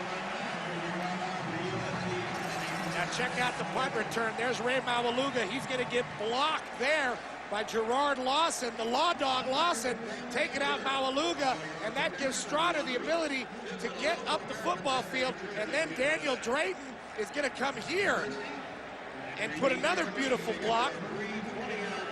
Trojans falling on their backs everywhere. That was the punter, Wojtek, and he goes down, and Sammy Strotter is nodding his head in the end zone. Great execution by the Beavs. First down, Trojans. Crowd is alive, and to give this time, fumble. Ball's loose. Beavers have it.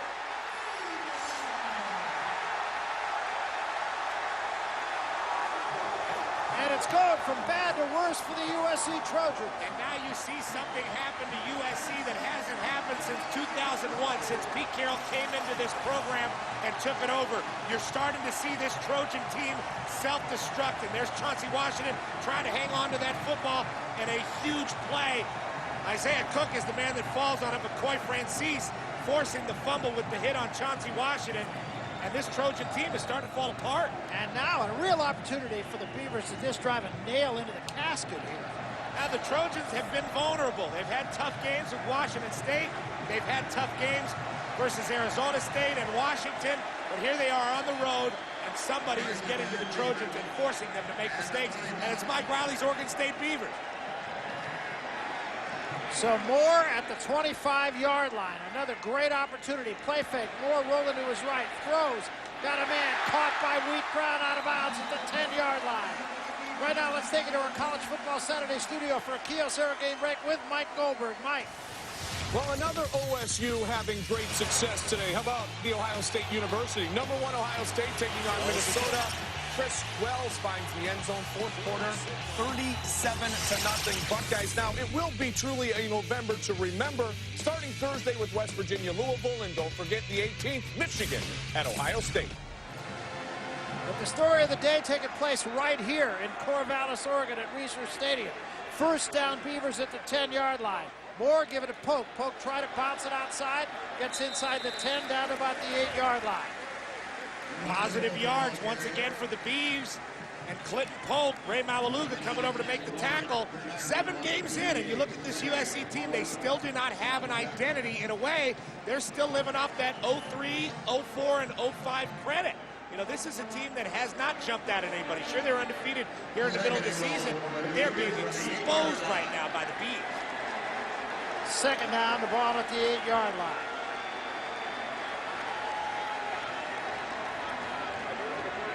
Matt Moore playing brilliantly at quarterback. Right up the gut, it goes to Poke, and he's cracked as he got to the 6. And that's that guy you've been talking about, Ray Malaluga.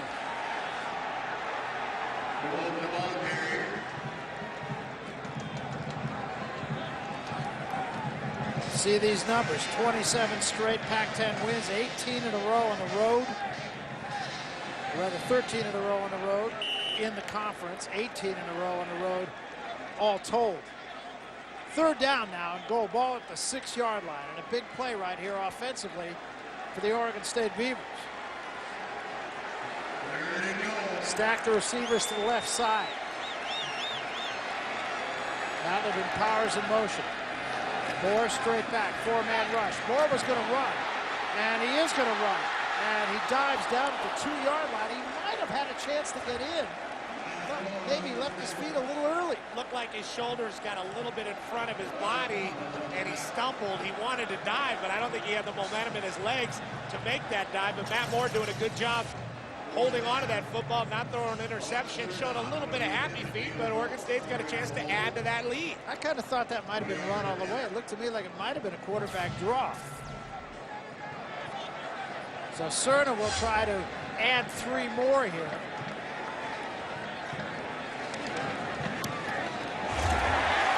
And he drives that one through it. It is a 33-10 Oregon State lead. A long way back for USC.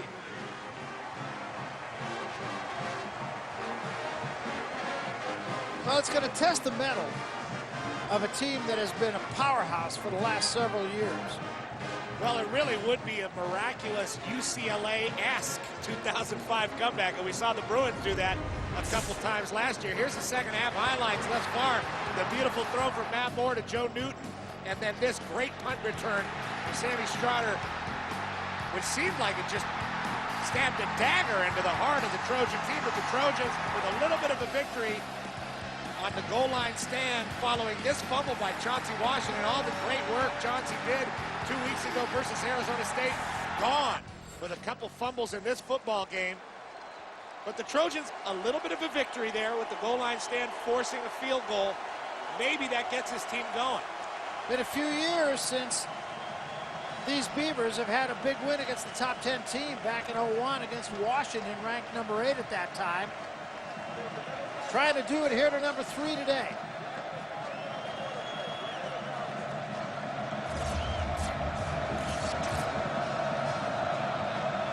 They have not allowed the SC offense to get on track in the second half. This one is driven by Cerna once again. Gable thinks now he's going to come out at the 10-yard line, and he's cracked at the 15-yard line. And USC just kind of self-disguised. You don't overuse used to turn self-destruct, but that's a mental error. And that's a true freshman running the football, and that's kind of the problem right now with USC. You have Chauncey Washington, who's been fumbling the football today, but behind him is a true freshman, Emmanuel Moody. Do you want to trust him with the football on the road, losing in the Pac-10? C.J. Gable, a true freshman running back, also just making an egregious error, taking that ball out of the end zone, showing uncertainty. You got to stick with Chauncey Washington if you're Pete Carroll right now. This time they're going to go empty in the backfield, bring Washington to the near side, spreading the field beyond the numbers. Booty goes over the middle, and Smith makes the catch, a beauty across the 45 and the 47. Not an easy catch, and a great grab by Smith. What a beautiful throw by John David Booty, threading the needle right over the outstretched arms of Isaiah Cook into the arms of Steve Smith, who takes it right up the field, right between the hands of Cook. What a beautiful look from the truck. X-mode. First down at the 48-yard line. Trojans now on the offense. Jarrett comes in motion. Pump fake by Booty. Booty going for it all again. He's got Turner at the 30-yard line. Turner trying to stay in bounds. And they're going to say he stepped out at the 27. And there's a real sense of urgency now in these USC Trojans, as well as should be. And there has to be. This game is far from over, and if the Trojans can get it together, they can come back and win, especially if they're playing offense like they have in the last two plays. Getting the ball to Steve Smith downfield, and once again downfield to Pat Turner. Ball at the 27, first down. They stack receivers to the right side this time. Maverick Smith in motion. Booty straight back again. Has time, throws over the middle. Catch is made by Jarrett at the 10-yard line. All of a sudden, the Trojans clicking offensively. And we've seen three receivers in the last three plays. Dwayne Jarrett, the Belindikoff finalist. Steve Smith, Patrick Turner. You see Jarrett, he's just coming over the middle. On a post, Savvy Piscatelli making the hit, but not before Jarrett can make that catch. And that's why USC has all those #1 recruits. All three of those guys, Smith, Jarrett, and Turner, #1 recruit in the country that year. First down and goal at the 10-yard line. Booty giving it to Washington, stopped almost immediately. Might have lost a yard. Van Osro with help from Akuolavea.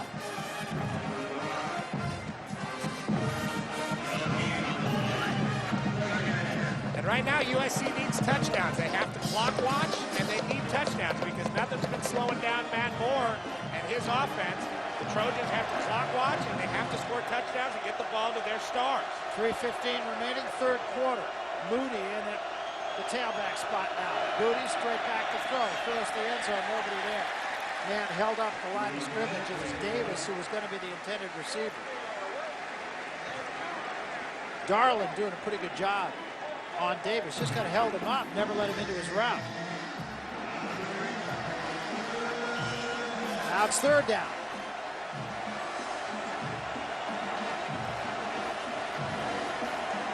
Johnson Washington back in the ball game for the Trojans. Huge. Big play. They bring Smith to the near side, Jarrett to the far side, Turner in the slot. Beavers show blitz up the middle. They back out of it. Booty straight back, looks end zone, throws. Jarrett can't hang on. Ball is a little behind him. And now it's fourth down.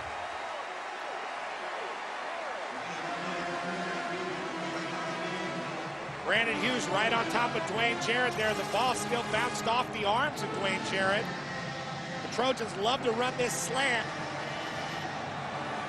Jarrett maybe mistimed the jump a little bit. Ball was a bit behind. Brandon Hughes was right there. Trojans going for it on fourth down. Huge play, no question about it. Fourth down, they got to get a touchdown. Washington, the running back. Smith in the slot to the near side. Jarrett to the far side. Booty goes end zone, incomplete. And the Beavers will take over. Great coverage, secondary of Oregon State, you can't say enough about. Well, once the field got a little smaller, they tightened up, and there was really a sense of desperation from the Trojans, not running the ball at all when they got near the goal line. That ball bounces right off the turf and off the wrists of Steve Smith. He He's running a slant also right behind Fred Davis. Trojans maybe hoping for a little bit of a pick there. And you can see how close it actually comes to the outstretched arms of Smith. Off the black turf in the end zone of Reser Stadium. As it is, the Beavers will take over 90 yards away, but they kept USC off the board. They lead it by 23. 2:40 remaining third quarter. Moore the quarterback. Moore going to throw, and it's batted right back in his face and almost intercepted by Keith Ellison. Safe pass, and Kevin Ellison, I beg your pardon. Pass intended for Polk out of the backfield. And that's not a bad call to try to get Polk involved on a screen on first down. That's what Oregon State has to do. They have to be patient. They have to get their running back involved. Matt Moore, who's been so poised and so calm in this football game and so heroic thus far, has got to remain just that for all 4 quarters of this game if the Beavers want to hold on for a victory. Strotter comes to the near side, has single coverage here. Moore straight back, looking for Strotter. And Strotter cannot hang on. Good defense that time by Terrell Thomas. Right now, let's send you to our College Football Saturday studio. Kyocera game break with Mike Goldberg. Mike? Hey, Barry, another OSU thinking upset. How about Oklahoma State hosting number 22 Nebraska? And the Cowboys now lead this football game 27-23 early in the fourth quarter. Now, you had alluded to it before, Petros. You haven't seen this man, Pete Carroll, defeated by a lot of points a lot of times at USC. This would be the worst loss of his head coaching career with the Trojans. Not a happy day for Pete Carroll thus far. Long way to go. There's Moore on a bubble screen. And Strotter can't really get started in the right direction, and the Beavs are going to have to give it up. Dallas Sartz turns that play in. But just to get the punt, the Beavers here are going to push USC back after USC with slings and arrows, taking the ball all the way down to the 10-yard line, unable to score any sort of point. Beavers get it back, don't turn it over, and now they have a chance to punt it and pin the Trojans back again. Only the second punt of the ball game upcoming now for the Oregon State Beavers. And a bad snap, and it's picked up, and he can't kick it. And now it's picked up by Oregon State, and the Trojans are going to get a big break here and have it at the 16-yard line. I think that time, really, Kyle Loomis, the freshman punter, didn't have to panic quite as much as he did. No, he missed it altogether. Just dropped the ball, first of all. He is a true freshman, and then misses the kick. Ball is picked up by Greg Laybom. He got it out to the 16-yard line, but the Trojans are in business here. And that kind of quiets the crowd, at least for the moment. Huge mistake. Sure was. Moody give this time to Moody, and Moody will get about 3 down about the 12-yard line. Derek Doggett makes the tackle. And Washington will come back into the lineup. Moody will leave. Jarrett also comes back.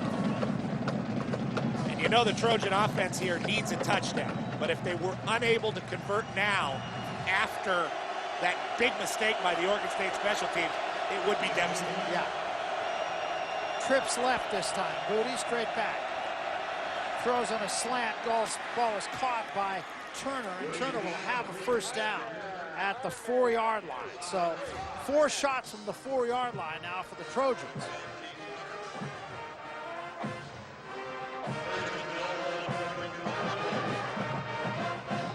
Oregon State is in that situation now where they cannot afford to play just not to lose. They've got to continue doing what they've been doing. They can't tighten up here in the fourth quarter as it approaches. Out of the I formation at the 4-yard line. Play fake. Booney rolling out. He throws end zone. Open. Touchdown Davis. So that punt comes back to hurt the Oregon State Beavers. Should say the lack of punts. Yeah, I'm not sure if any kind of leg made contact with the football. And if only the Beavers were able to get that ball behind the 50-yard line, they would have eaten more clock and forced the Trojans to get the ball all the way down the field to score a touchdown, but it was easy for the Trojans. Yeah, and now the Trojans looking a little bit more full of themselves as they normally do. Conversion is up and good by Danilo, and it's a 16-point ball game. Oregon State 33 and USC 17 with still a few ticks remaining here in the third quarter. Here is the KFC Famous Bowls BCS Top 10. Now, you talk about this every week. USC is number 3. Ohio State is already leading Minnesota, and Michigan has already beaten Northwestern. West Virginia has a bye this week. Florida playing Georgia. They are ahead. Not much change will change there amongst the BCS leaders, with the exception of the fact that USC, should they lose this game, will undoubtedly plummet.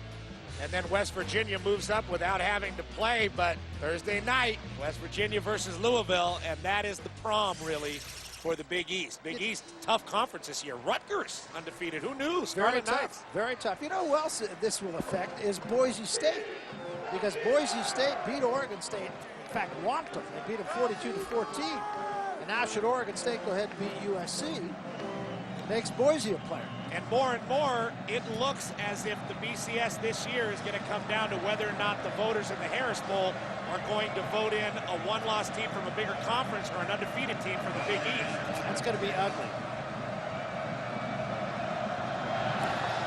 Here's the kickoff. A high end-over-end kick. Francis at the goal line. To the 5, to the 10. Little gap. He's to 25 to 30, to the 34-yard line. Almost broken.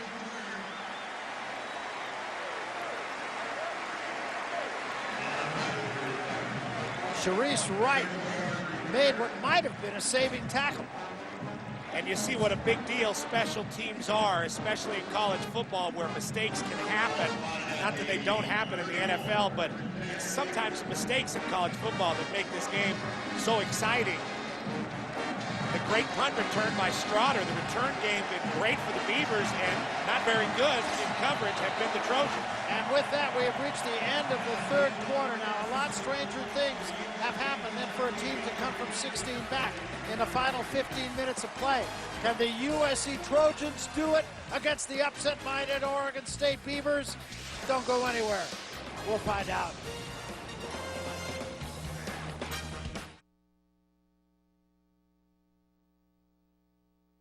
Can't get off the gas, and they won't. Moore will throw, and one hops it.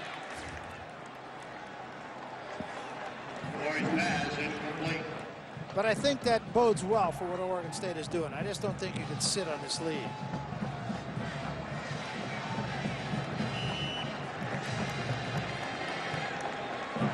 Well, the first down marker brought to you by Overstock.com with live customer service and an online best price guarantee. Shopping online has never been easier. Overstock.com. Second down and 10. Ball at the 34-yard line. The Poke straight ahead. Poke fighting for yardage, taking people with him. Picked up about 6. Good run by Polk. He's getting better as the game goes on. Kaluka Maava is the guy that gets dragged by him. Just to set the stage here at the beginning of the fourth quarter, USC needs 2 8-point touchdowns, and they got to hold Oregon State just to get this game to overtime. Now, right now, it's 3rd and 5, another huge play. Every play throughout this football game now is going to be a huge play. He got a generous spot. Actually makes it 3rd and a long 3.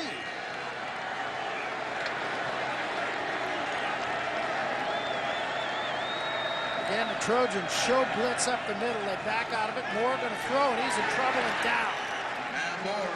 And it was Cedric Ellis who was right in his grill. 3 and out for the Oregon State Beavers, and the Trojans will get it back early in the fourth quarter. Like a cat jumping out of a bush. That's how Cedric Ellis looked there. Just grabbing Matt Moore and smothering him to the ground. A huge play by the nose tackle for the Trojans.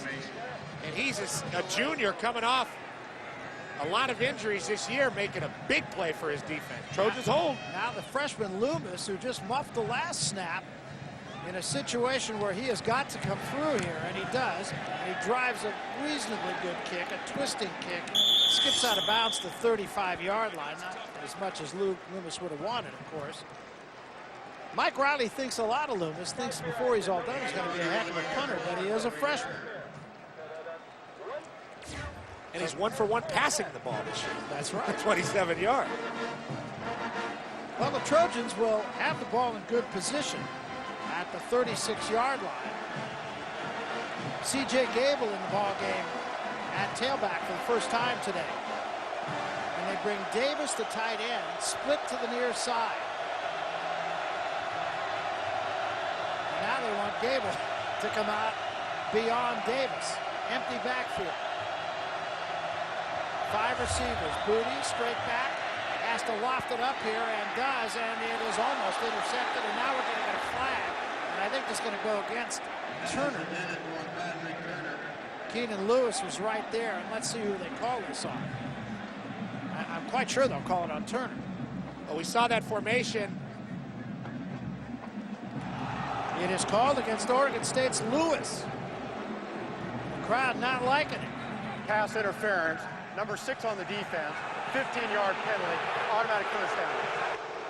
I'm not sure about that. Let's take another look at it. The Trojans go in the same formation where they got Steve Smith the ball. This time they try to get it. I'm not sure I saw interference there, Pete. To Patrick Turner, trying to get the ball out to the sideline, and no, that is not interference on Keenan Lewis. I mean, there's a guy who had great position. I don't even think there was interference by Turner. I don't think there should have been any interference called at all. Absolutely. They're both going for the ball there. Here's Gable getting a call. Gable gets it to about the 44-yard line. That could be a very crucial call in this football game. The Trojans trust in a true freshman with the football, C.J. Gable, with a nice physical run there. Here comes Chauncey Washington back into the football game. But John David Booty is the man running the show right now for the Trojans, and he could become an immediate Trojan hero if he's able to lead a comeback here in Corvallis, Oregon. Trojans playing with a lot of confidence right now. There's a give to Washington. Washington bounces it outside, gets a little room, and is necktied out of bounds, but not before he picks up the first down. Bryant Payton threw him out, but a gain of about 6 and a first down for Washington. And a lot of people right now watching this game saying, hey, we should have seen this coming. USC didn't play that well at Arizona, then they struggled at Washington State. They were slumbering at home versus UW at Arizona State, and here they are losing in the 4th quarter on the road to Oregon State. The conference has been very difficult for them this year. Turner comes to the near side, Smith in the slot. First down at the 37-yard line of the Beavs. Booty short drop. Throws over the middle, got a man open, Smith, touchdown! Just like that, and the air has just come out of Reser Stadium. Well, the Beavs are still winning this football game, and they still have Matt Moore, but the Trojans and John David Booty really just shaking it off, playing in the moment, and flying back in this football game with a lot of time left in the 4th quarter. That time, Savvy Piscatelli sort of stopped on the coverage, and coming in right behind was Steve Smith, and the Trojans got to go for 2. And how about the day Smith's having? 8 receptions, 220 yards for the senior out of Canoga, California. A good Canogan, as they say. Only 6 feet, 200 pounds, not a fast guy, but truly a great receiver. And the Trojans going for 2 here, as they should. Booty checking off, I believe. Booty giving to Washington. He's in. 2-point conversion. Right now, everything is clicking for the USC Trojans. And it's an 8-point ball game. This one just a great throw and a great catch. Nothing fancy about it at all. Splits the defenders, takes it in. 2-point conversion, and it's an 8-point game.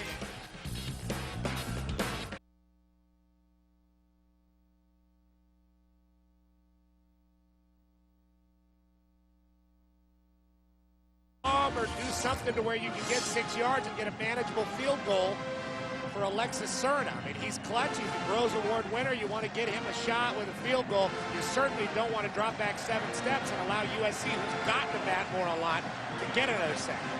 Now it's a 50-yard field goal from here. 3rd and 13. Moore, draw play. Poke, bounce it outside. Head down, inside the 25. Good call. And that puts Cerna very much in field goal range. This will make it about a 41-yarder.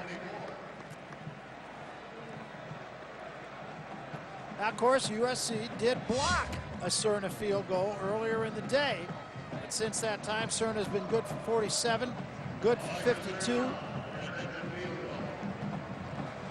And this one will be just about 42. He'll hit it at the left hash mark. He has been money ever since the very first game he played as a collegiate.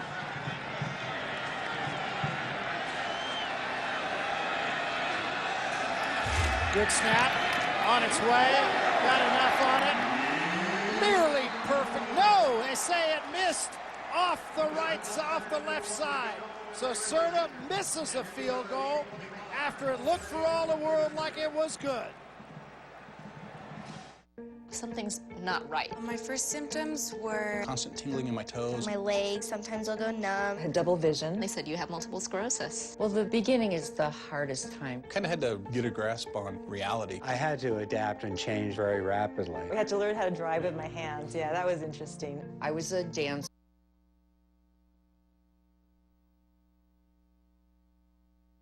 Business on their own. 5 minutes, 50 seconds remaining in the ball game. Oregon State leads by 8. Trojans have come back from 33-10. Pump fake, Booty going for the whole bundle to Smith. Makes the catch and can't hang on at the 37-yard line. Booty on the money again with the pass. He's a very accurate thrower, and all these Oregon State defensive backs, win or lose, are going to be having nightmares about Steve Smith and his ability this evening. This guy's just been doing great. Ball's just a bit underthrown, almost hit Sammy Piscatelli upside his head, and this is still a one-possession game for USC. No reason for the Trojans to panic right now. 2nd and 10. Booty straight back. Throws a slant for Jarrett. Great job by Piscatelli, rather by Hughes again. Let's go to Jimmy Watson. Waddy, what do you got? Barry, you can imagine the mood on the SC sideline. There's a lot of concern. We've seen Jarrett banging a ball when he missed it. We saw Smith getting upset and frustrated. But the one guy without a crack in the armor has been Ryan Khalil, the senior center, the bell cow. Everybody's looking in his eyes, and he hasn't blinked. He's been here before. And Booty's like that too, isn't he, Pete? He's very cool under pressure, but right now with the new clock rules in the NCAA, they do not favor trailing teams, and the Trojans, they have to pick and choose their spots and get it down the field. 3rd down and 10. Huge play. Booty with time. He throws underneath. Smith takes a pop, cannot hang on to the ball. And I can't imagine Pete Carroll going for it here. He'll punt. Derek Doggett really leveled Steve Smith. And the Beavers defense truly stepping up there. Great possession for the Beavers. Still a one-possession game, but again, that clock is moving. Now do you kick it to Straughter? You kick it away from him. It's not going to matter. It's a short kick. Straughter, fair catch, and he makes the fair catch under duress at the 39-yard line. Maualuga was right in his face, and he could be called for that. Ray got pretty close. It looked like he kind of did a little tiptoe tap dance right on the toes of Straughter and then got away from him. And Sammy Straughter, a lot of concentration, able to pull that one in. So now 5:14 remaining. And again, you can't just pull your horns in here and play it safe.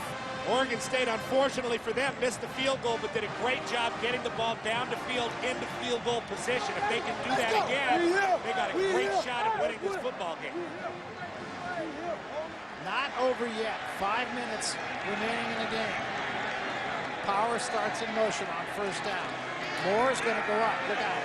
Quick screen that time for Straughter, and Straughter could not hang on to it. It was the right call. They caught him in a blitz.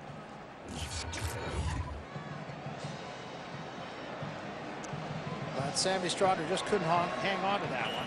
They want to get Sammy Straughter in space and let him move around and get that ball down the football field.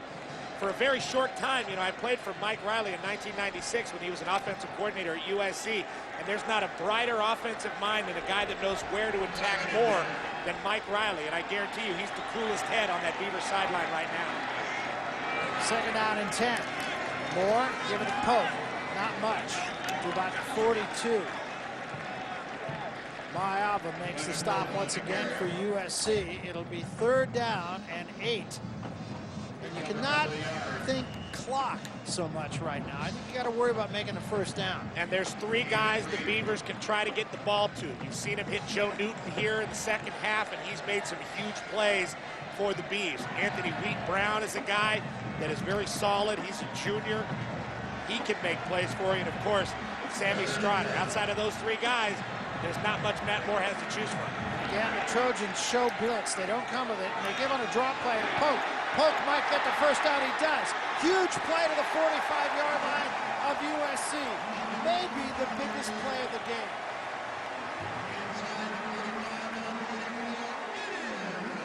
They didn't go to any of those 3 guys.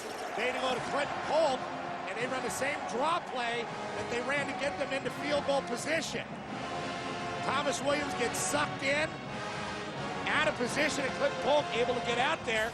Mosique McCurtis ends up making the stop, but not before Polk gets a first down. A beautiful play call by Mike Riley, doing a great job picking apart this Trojan defense all afternoon. And now 3:44 remaining in the game.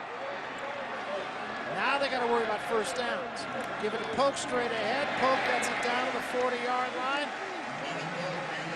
Pick up a 4. It'll be second down and 6. And a timeout is going to be called by the Trojans. First down marker brought to you by Overstock.com with live customer service and an online best price guarantee. Shopping online has never been easier. Overstock.com. So the Trojans will call their second timeout. They will have only 1 timeout remaining. 3 minutes and 28 seconds remaining on the clock. And what that really means is 1 first down, maybe 2. 1 first down, maybe 2. It's only 1 first down if you can get it on third down. Polk has just reached the 100-yard mark, and talk about doing a tremendous job replacing one of the best running backs in the Pac-10 conference. I mean, you got to give it up for this guy. You have to give it up for Clinton Polk, a junior out of Phoenix, Arizona, went to Scottsdale JC. He was recruited to play at Oregon State to be the backup of Evanson Bernard. They had faith in him. Yesterday night when we talked to Mike Riley, you know, he said, well, Evanson's really banged up and we don't think he's going to be able to play.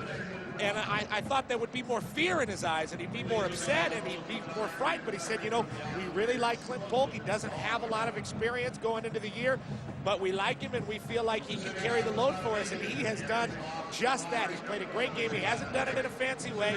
He's been very workmanlike and he's been exactly what the Beavers need. But again, I talked about it in the first half. We asked Mike Riley, I mean, what do you tell this kid the night before he takes on the #3 team in the country, where you've only beat USC up here twice in the last, since 1968, in the last, 40-some years. And he said, I don't know what I tell him. I'm just going to let him freak out. They've liked him here at Oregon State for a long time. He actually originally committed when Dennis Erickson was coaching here. And he had a great spring. And he went to JC, winds up back here, and he winds up being a big part of what could be the upset of the year. Right now, the Trojans are using their timeouts. They're in desperation mode. They're just going to get one more possession in this football game. Matt Moore's done a great job moving his team up and down the field. Just a great performance by the Beavers all around. 2nd and 6. Moore, long count, give it to Polk again. Polk tried to get that outside, couldn't do it. Nice job defensively by the USC Trojans. Oscar Lua turned that play in, and now the Trojans will use their last timeout.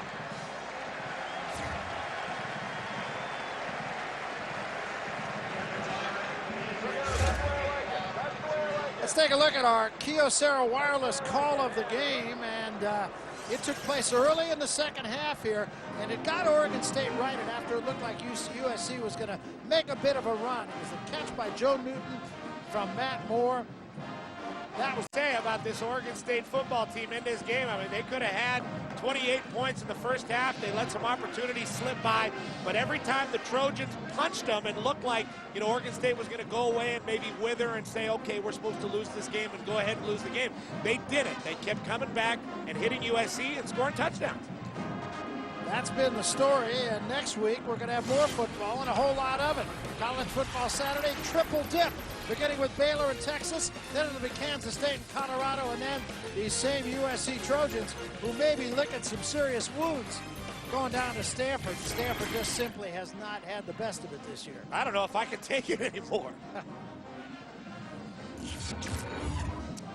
In fact, we'll be with USC the next 3 weeks. This week, then down at Stanford, and then Oregon going down to the Coliseum, where USC hadn't lost in 5 years. And then a week after that, they got to play Cal. It's not getting easier. Well, you watch this game, and you look at USC's schedule, and you look at what they've done against the Pac-10 teams, and it's really hard to think that USC is not beatable by a Cal or an Oregon. There's a huge play right here now. 3rd down and 6. They go with an empty backfield. 4-man rush. Moore, quick pass this time to Straughter. He's not going to get the first down. The ball is at the 36-yard line. So if you're thinking field goal here, it's about a 53-yarder. Cerna, I would guess, is going to make a case here. Now, the other side of this coin is you can let the clock tick down a little bit and then run another play, too. Yeah, and forcing the 4th down there, Cedric Ellis did a great job. Junior out of Chino, California, one of the better players on the Trojan defense, recognizing screen from his nose tackle position and creeping over there. And Alexis Cerna, he wants another chance because he missed the last one. This is a big kick. If they let him kick it. Now they will call a timeout. So the situation is there's 2 minutes and 47 seconds left to play in the football game. It's 4th down. Oregon State, should they run a play, will need 3. Should they go ahead and kick this, it will be a 53-yarder.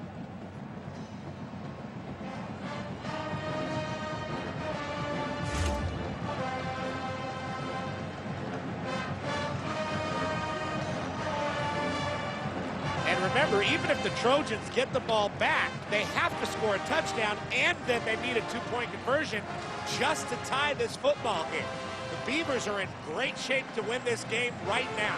They're going to let, it appears, they're going to let Cerna try to put this away. And it is a long kick. It's a 54-yarder. If he misses it, the Trojans will get the ball at the 37-yard line. And the other thing, of course, to keep in mind is that the Trojans have already blocked one of his kicks. 54-yarder for Cerna. He's made 4 today. He's missed a couple.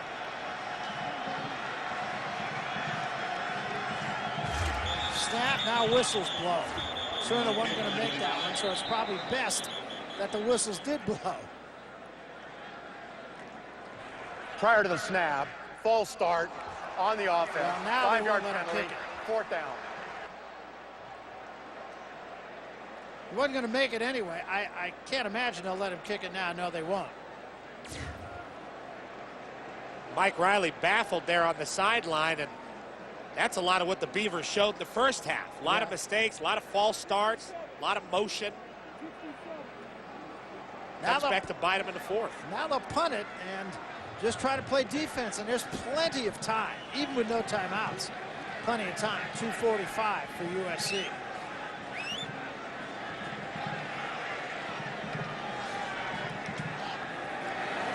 Loomis will hit this one, and it's headed for the end zone.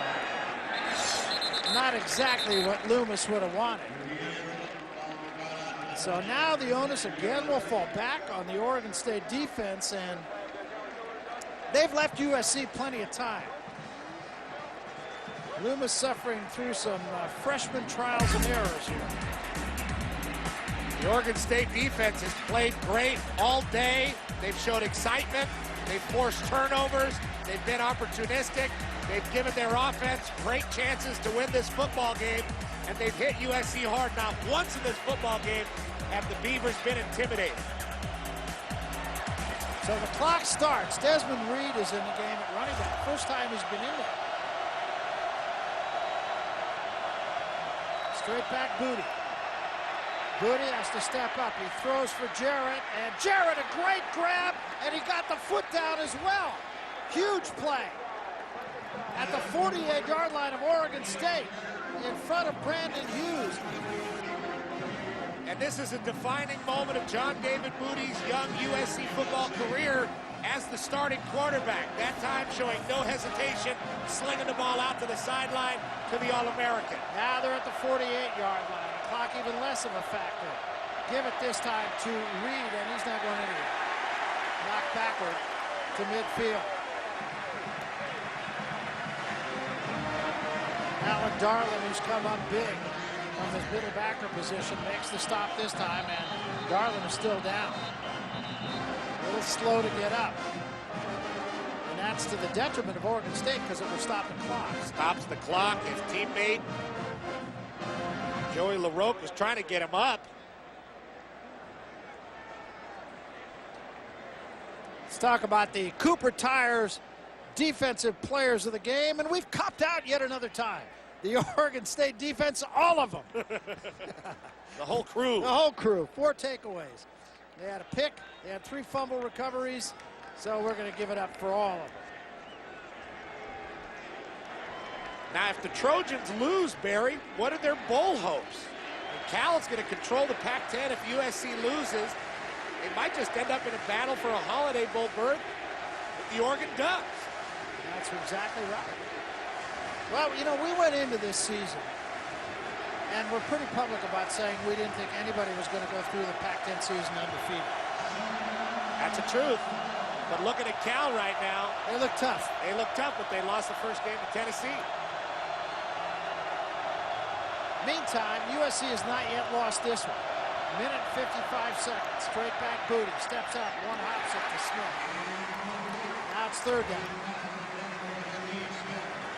And in this situation, incomplete passes are okay for John David Booty and USC. It stops the clock. He can get a play from the sideline and huddle up and get everybody together, get the formation they want. As long as they have enough downs to get the ball down the field. 1:49 left. The Trojans are in pretty good shape, but remember, everybody, they need a touchdown and a 2-point conversion just to force overtime here on the road. The Beavers are sitting pretty right now. Smith to the near side, 3 wideouts, Jarrett in the slot. And I think somebody got out of their stance early. I think this will go against the Trojans.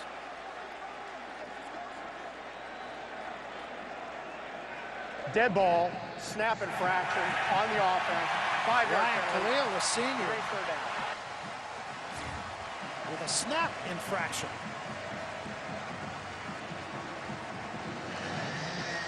That'll back it up to the 46-yard line of USC. 3rd down and 16 now. So they got 2 plays to get 16. And they need 54 plus a 2-point conversion to tie the game. 4-man rush. Booty straight back, steps up, throws, caught by Smith again. He's short of the 1st down by 2 yards. So it will all come down to this. 4th down and 2. Clock will keep ticking. USC has no timeouts remaining. This place is about ready to explode. 4th and 2. Gotta have this.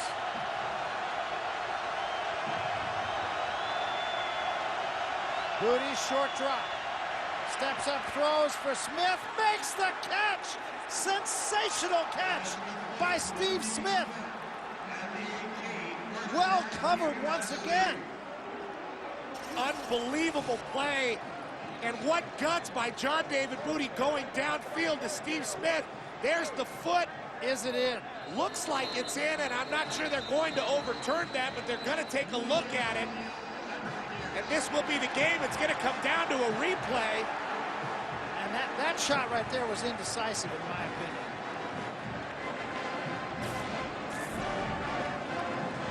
So this will be called by the replay booth. What a catch. Unbelievable play. And Steve Smith right now, I'm not sure a wide receiver in college football has had a better football game this year than Steve Smith is having right now versus Oregon State. Now that's That's just too close to call. I don't think there's any way that they're going to be able to overturn the call on the field of that's a completed pass. Now that angle, it is hard to tell. Hard to tell. Any portion of the white that he steps on is out of bounds. And I do not envy the replay official in this football game. No, it's Bill Richardson, who is a veteran official. Not only works college football, works in the NFL as well. Remember, it has to be conclusive. And the question is this replay conclusive? Brandon Hughes is on the coverage. It just doesn't look like conclusive evidence that that foot was out of bounds. And that looks like it's in bounds to me. I mean, you're really talking about centimeters here. Yeah, you really are. Some video evidence to change the ruling on the field. Therefore, it stands. Yeah, I think that's the call you have to make. Just far too close to call. You're talking about centimeters between the bottom of a guy's foot and, you know, where the side of his foot goes over it and the leather in the shoe. Steve Smith, 256 yards. None bigger than that one. Great performance. And now it opens the door for the Trojans. They can go to the end zone here. They're at the 17-yard line. Booty straight back. A little screen this time for Washington. Washington inside the 10 to the 8-yard line. 1:05 remaining in the ball game, but I don't believe the clock is really a factor now. John David Booty right now looks like a hero, making that throw to Steve Smith, going downfield to Jared early in this drive. He has been ice cold great. We'll give to Washington on first down, or rather on third down, or second down, and he will get the first down.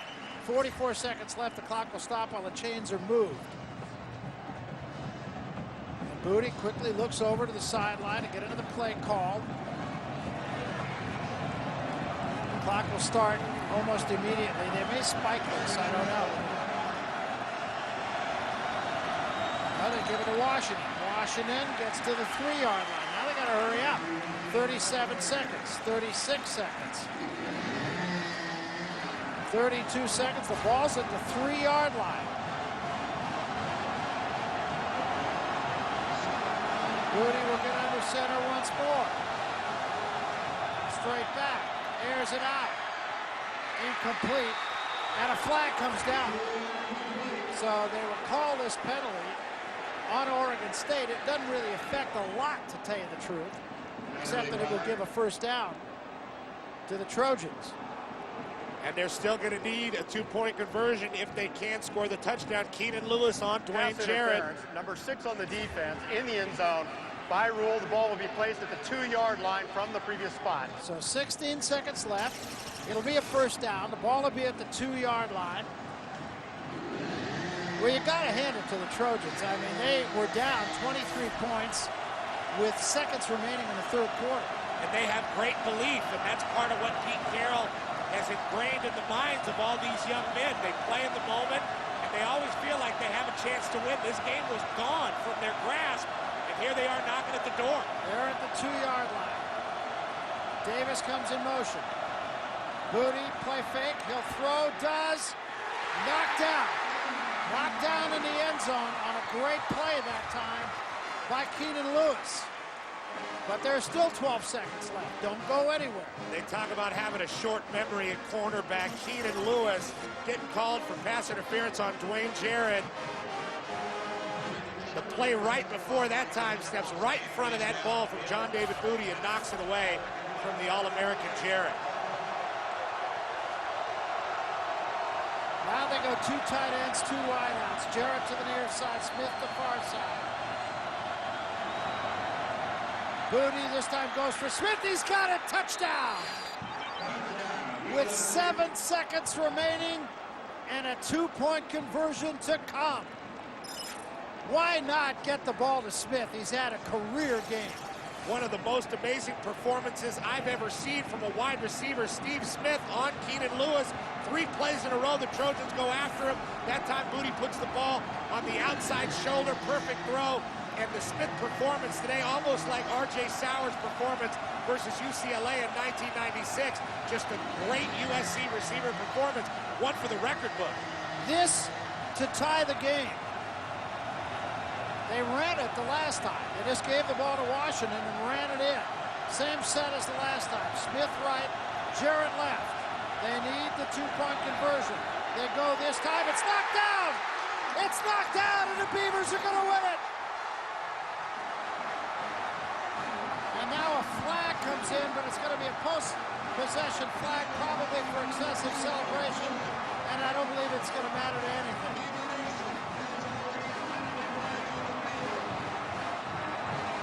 So we'll see about the flag. Unsportsmanlike conduct won't matter. Big upset.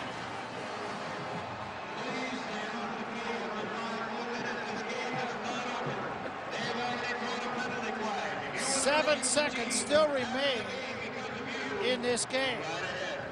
So there will have to be a kickoff. There's students on the field. They started to rush the field right when that ball hit the ground. Helmets came off, and there's an unsportsmanlike penalty. All right, let's take a look right now at our Pontiac Pac-10 game-changing performance. It was the last play by the Oregon State Beavers, getting a hand on that football. Pontiac will award the school with today's Pontiac Pac-10 game-changing performance $1,000 to the General Scholarship Fund at Oregon State. Today's Pontiac Pac-10 game-changing performance has been brought to you by your local Pontiac dealers. Go in today. Check out the all-new Pontiac showroom. Pontiac, designed for action. And a smile of relief from Mike Riley. And I believe that was Jeff Van Orso, the junior out of Las Vegas, Nevada, born in Arkansas. They call him Mr. Vegas on the team. Is the guy that batted that one down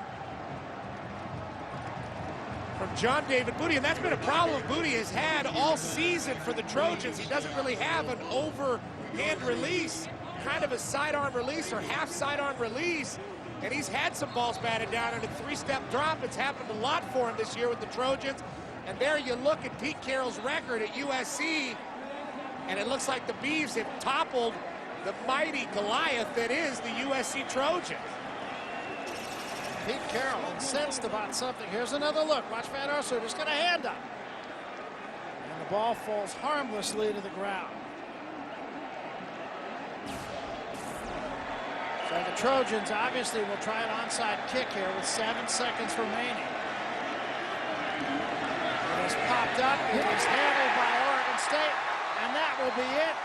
And everybody is going to come out of the stands and onto the field here to celebrate, although the game still has 4 seconds to go. And the officials' job will now be to get everybody back off the field and do not allow the celebration yet. Brandon Powers is the guy who caught the onside kick. So the celebration will be put on hold for another 4 seconds. And you got to say, Barry, Mike Riley, if anybody deserves this, he deserves this. What a great boost for his program. And that's going to be that. And here come the fans. And why not? They haven't had an opportunity to celebrate like this. They have beaten this USC team now for only the 3rd time in 39 years.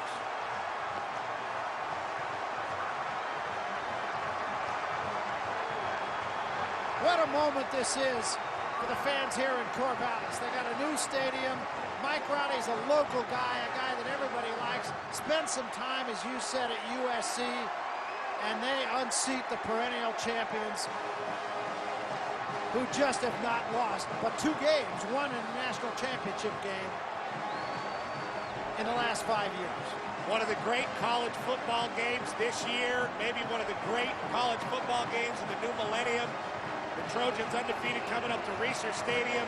A lot of mistakes in this football game, especially in the first half, but the Trojans turned it over. John David Booty showing great heroism, bringing his team all the way down and scoring a touchdown, but still, they needed that 2-point conversion. And Jeff Van Orso knocking down that ball. And just like you said, Barry, that ball just falling harmlessly to the ground, and this place just exploded when that happened. And it's great to see. You know, you got to give credit to the USC Trojans. I mean, this team was dead and buried, 23 points down with seconds to play in the third quarter. And they're never down. I mean, that's a team that always feels like they can win. And why shouldn't they feel like they can win? They've won every football game almost that they've stepped on the field to play, and that is due to the great coaching and the great program that Pete Carroll has built in Southern California. I mean, these guys believe they can do it no matter what the circumstances. And after they lose this game, will just like be after they lost the game to Texas in the Rose Bowl. They'll try to forget about it and just relax and go on to next week, going up to Stanford to play that game. They just have to forget about this and keep going. But right now, it's all about the Oregon State Beavers and the great celebration here in Corvallis, Oregon, playing a great game. Their quarterback, who had been booed in this stadium weeks earlier, Matt Moore, just having a great performance, being calm and poised, and they did what they had to do to win the football game, and their seniors stepped up. Remember when you and I talked yesterday with Mike Riley? He said, you know what I'm most proud of with this football team? We stayed the course. We had some rough times that got blasted by Boise State. They got blasted by California. He said, we stayed the course. And that's exactly what they did in this game. And they only scored 6 points after the Cal game and lost to Washington State. And people were talking about Mike Riley's job, even though he's a guy that went to Corvallis.